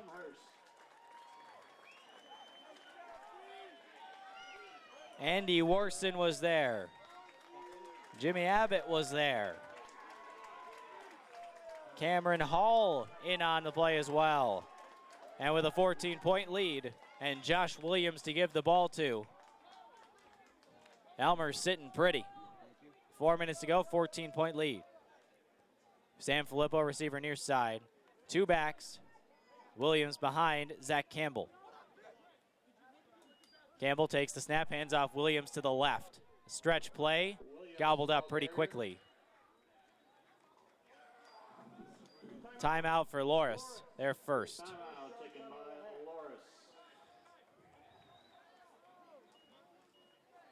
Now with a quick timeout. Check out on the replay. Josh Williams up the middle. Game recap. Both Elmhurst and Loras able to get field goals on long drives in the early portions of this ball game to make it 3-3. Then big hit on the quarterback, Bob Kelly, and that was it for Kelly. Kelly out of the game.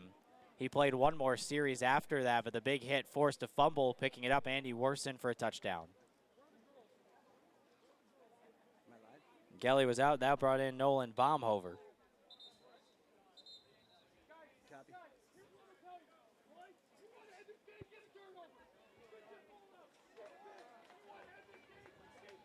And 3 touchdowns by Josh Williams.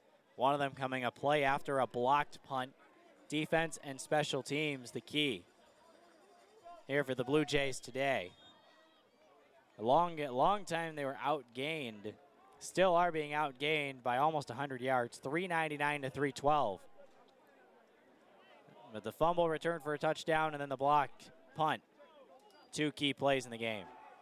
Williams again, left side, cutting to the outside, not a whole lot.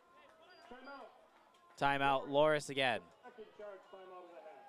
Second charge, timeout for Loras. Second timeout taken on that tackle. Josh Williams.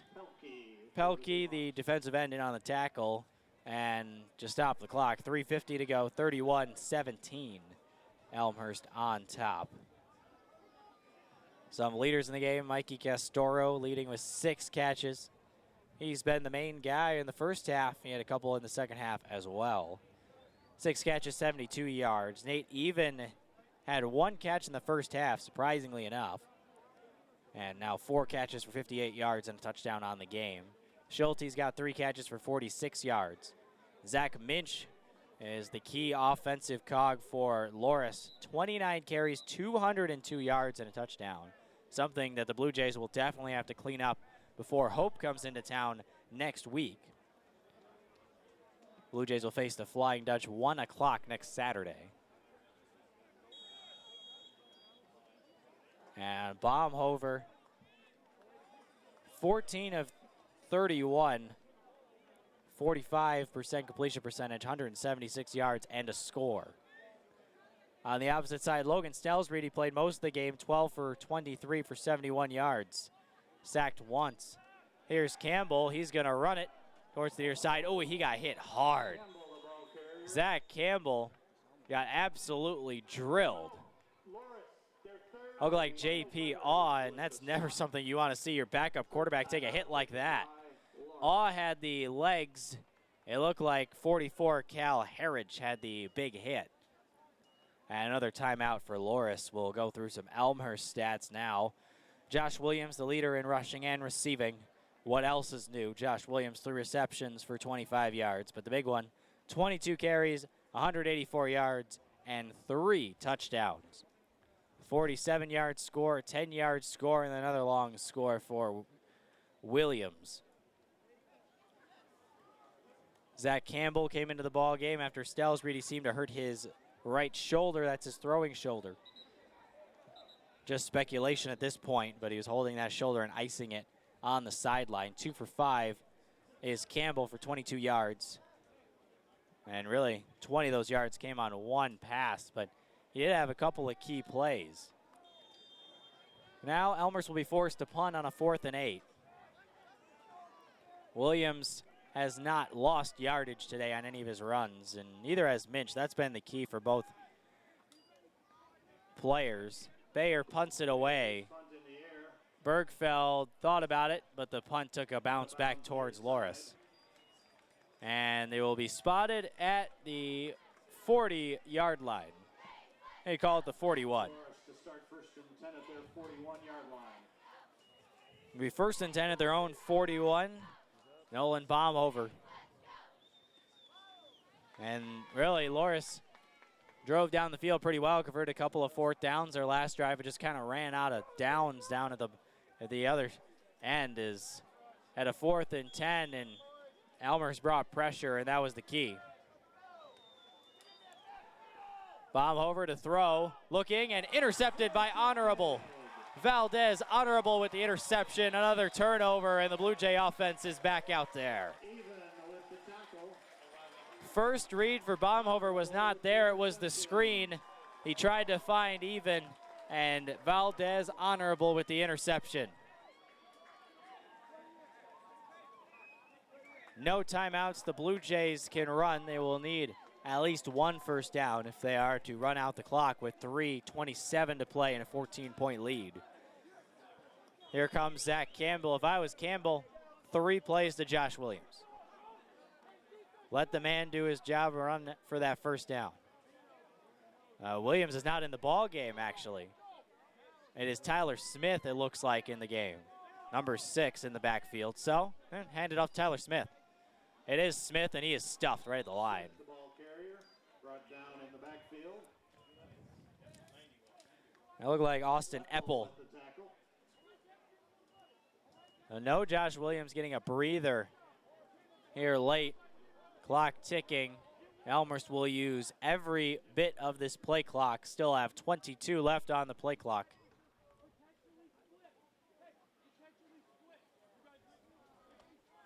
Breaking the huddle with 14. Campbell in the gun with Smith in his left pocket. Claxton in motion towards the near side. Handoff Smith. Not a whole lot again. Back to the original line of scrimmage. It'll be 3rd and 10. Under 2:30 to play.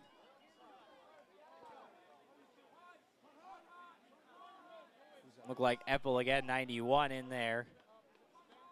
Along with number 98, Pelkey at the bottom of the pile. Blue Jay defense getting ready once again. Valdez Honorable with the interception. The ability to give Elmhurst a whole lot of time off the clock. Elmhurst can take this snap with about 2 minutes to play.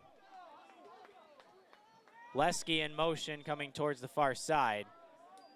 It'll be Smith off getting the edge. Smith diving forward past the 40.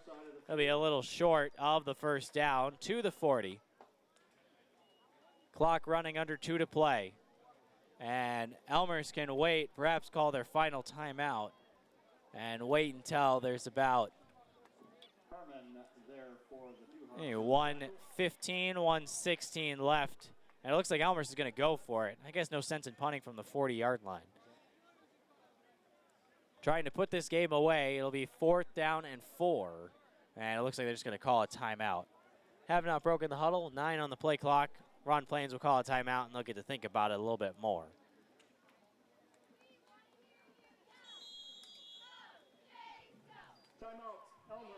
Third and final timeout called by the Blue Jays. Key plays on defense and special teams. The story here today. First touchdown for Elmhurst. Andy Orson picked up a fumble and ran it in for a score. Blocked punt.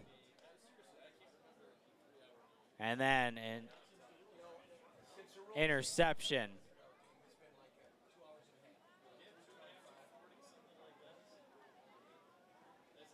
And those key plays, the reason why, despite being outgained by the Dewhawks, 399 to 320. And by a tenth of a yard per play, 4.71, 4.81. Loras has had 83 offensive snaps to Elmhurst 63, or 68. And that's something that you're going to have to watch for this defense and the health of the defense. And they will punt it away, will the Blue Jays. Bergfeld is back deep. Finucane will punt for Elmhurst.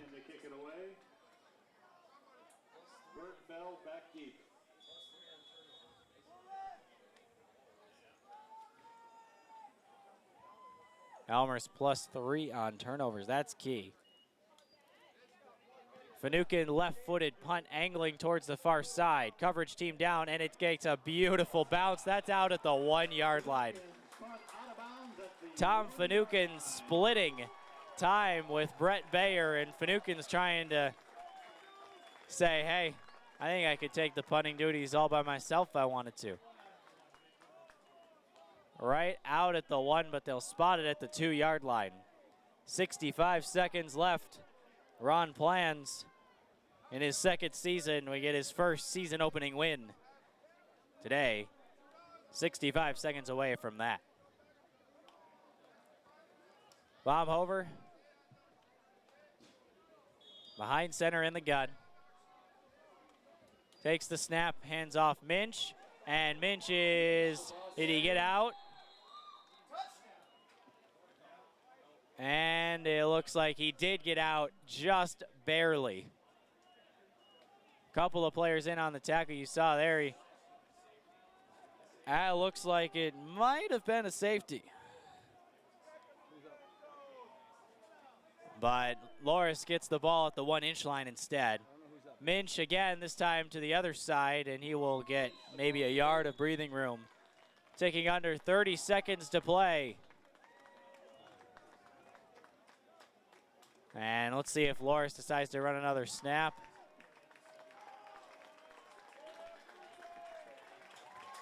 Play clock is more than the game clock. And that is it. Elmhurst College Blue Jays win this one. Final score, Elmhurst 31, Loras 17. Elmhurst gets revenge on their home turf against the Dewhawks. And for Ron Plans, his first season opening win as head coach of the Elmhurst College Blue Jays. And this season starts off on a positive note. Key plays in the ball game. The fumble recovery by Warson early. That was a real key one. Warson picks up the fumble, goes in for the score. Only touchdown of the game for Elmhurst in the first half. Tie score at 10. She headed into halftime earlier. And then the Blue Jays, Josh Williams, the key cog for the Elmhurst offense in the second half, scoring 3 times, 22 carries, 184 yards, 8.4 yards per carry, 3 touchdowns. And along with that, I hear from the press box the Cubs have won as well, if you're a Chicago Cubs fan. More props to them as well. And check the out-of-town scoreboard before we give you some more stats. Wheaton all over Coast still 52-14. Johnny Peltz, 24 for 35, 350 yards and 4 touchdowns.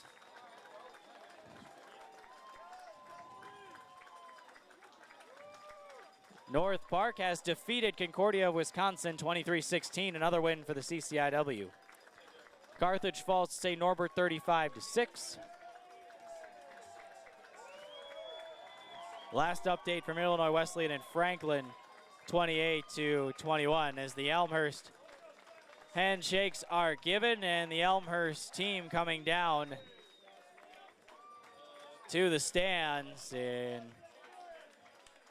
doing the soccer style claps for the fans. See if they sing the alma mater before going to ring the bell. And the first time ring the bell here at Langhorse Field this season.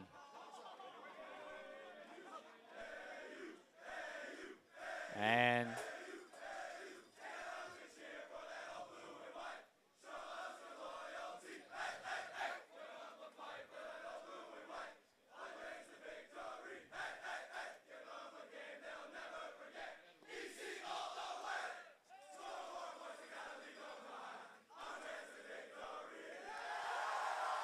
onwards to victory indeed. Elmhurst 31 and Loras 17, and they're going to go ring the bell. Or at least I thought they were. Let's see. Ron Plains calling everybody in before that can happen, but we await the bell being rung. Here, some more final stats for this one. Logan Stelsreedy left with an apparent shoulder injury, 12 for 23, 71 yards. Zach Campbell came in relief, did a good job. Campbell, 6 carries for 6 total yards of gain, just 1 total in net. 2 for 5, 40% completion percentage, 21 yards for Zach Campbell. As for Loras on the other side, Mikey Castoro, the leading receiver, 6 receptions for 72 yards. But really, when you look at it, Zach Minch, how impressive was he? And if you take a positive out of this game, if you're the Loras College Dewhawks, Zach Minch has to be it. 31 carries, 204 yards, 1 touchdown, a transfer from Iowa Central Community College, and his ability to carry the ball really was a key for that offense. Bobby Kelly, if you're Loras, you really hope that he comes back 5 for 8, and there they go, the Blue Jays. They will ring the bell in just a moment. So we'll finish this before they ring the bell. 1 interception for Baumhover, 14 of 32 for 1 interception and a touchdown as well. And there goes the bell. Thank you to all those who contributed to the broadcast. Sunrise Communication, the city of Elmhurst. And we'd like to say Elmhurst wins. The bell is ringing at Langhorse Field, 31-17, your final. Enjoy the rest of your afternoon.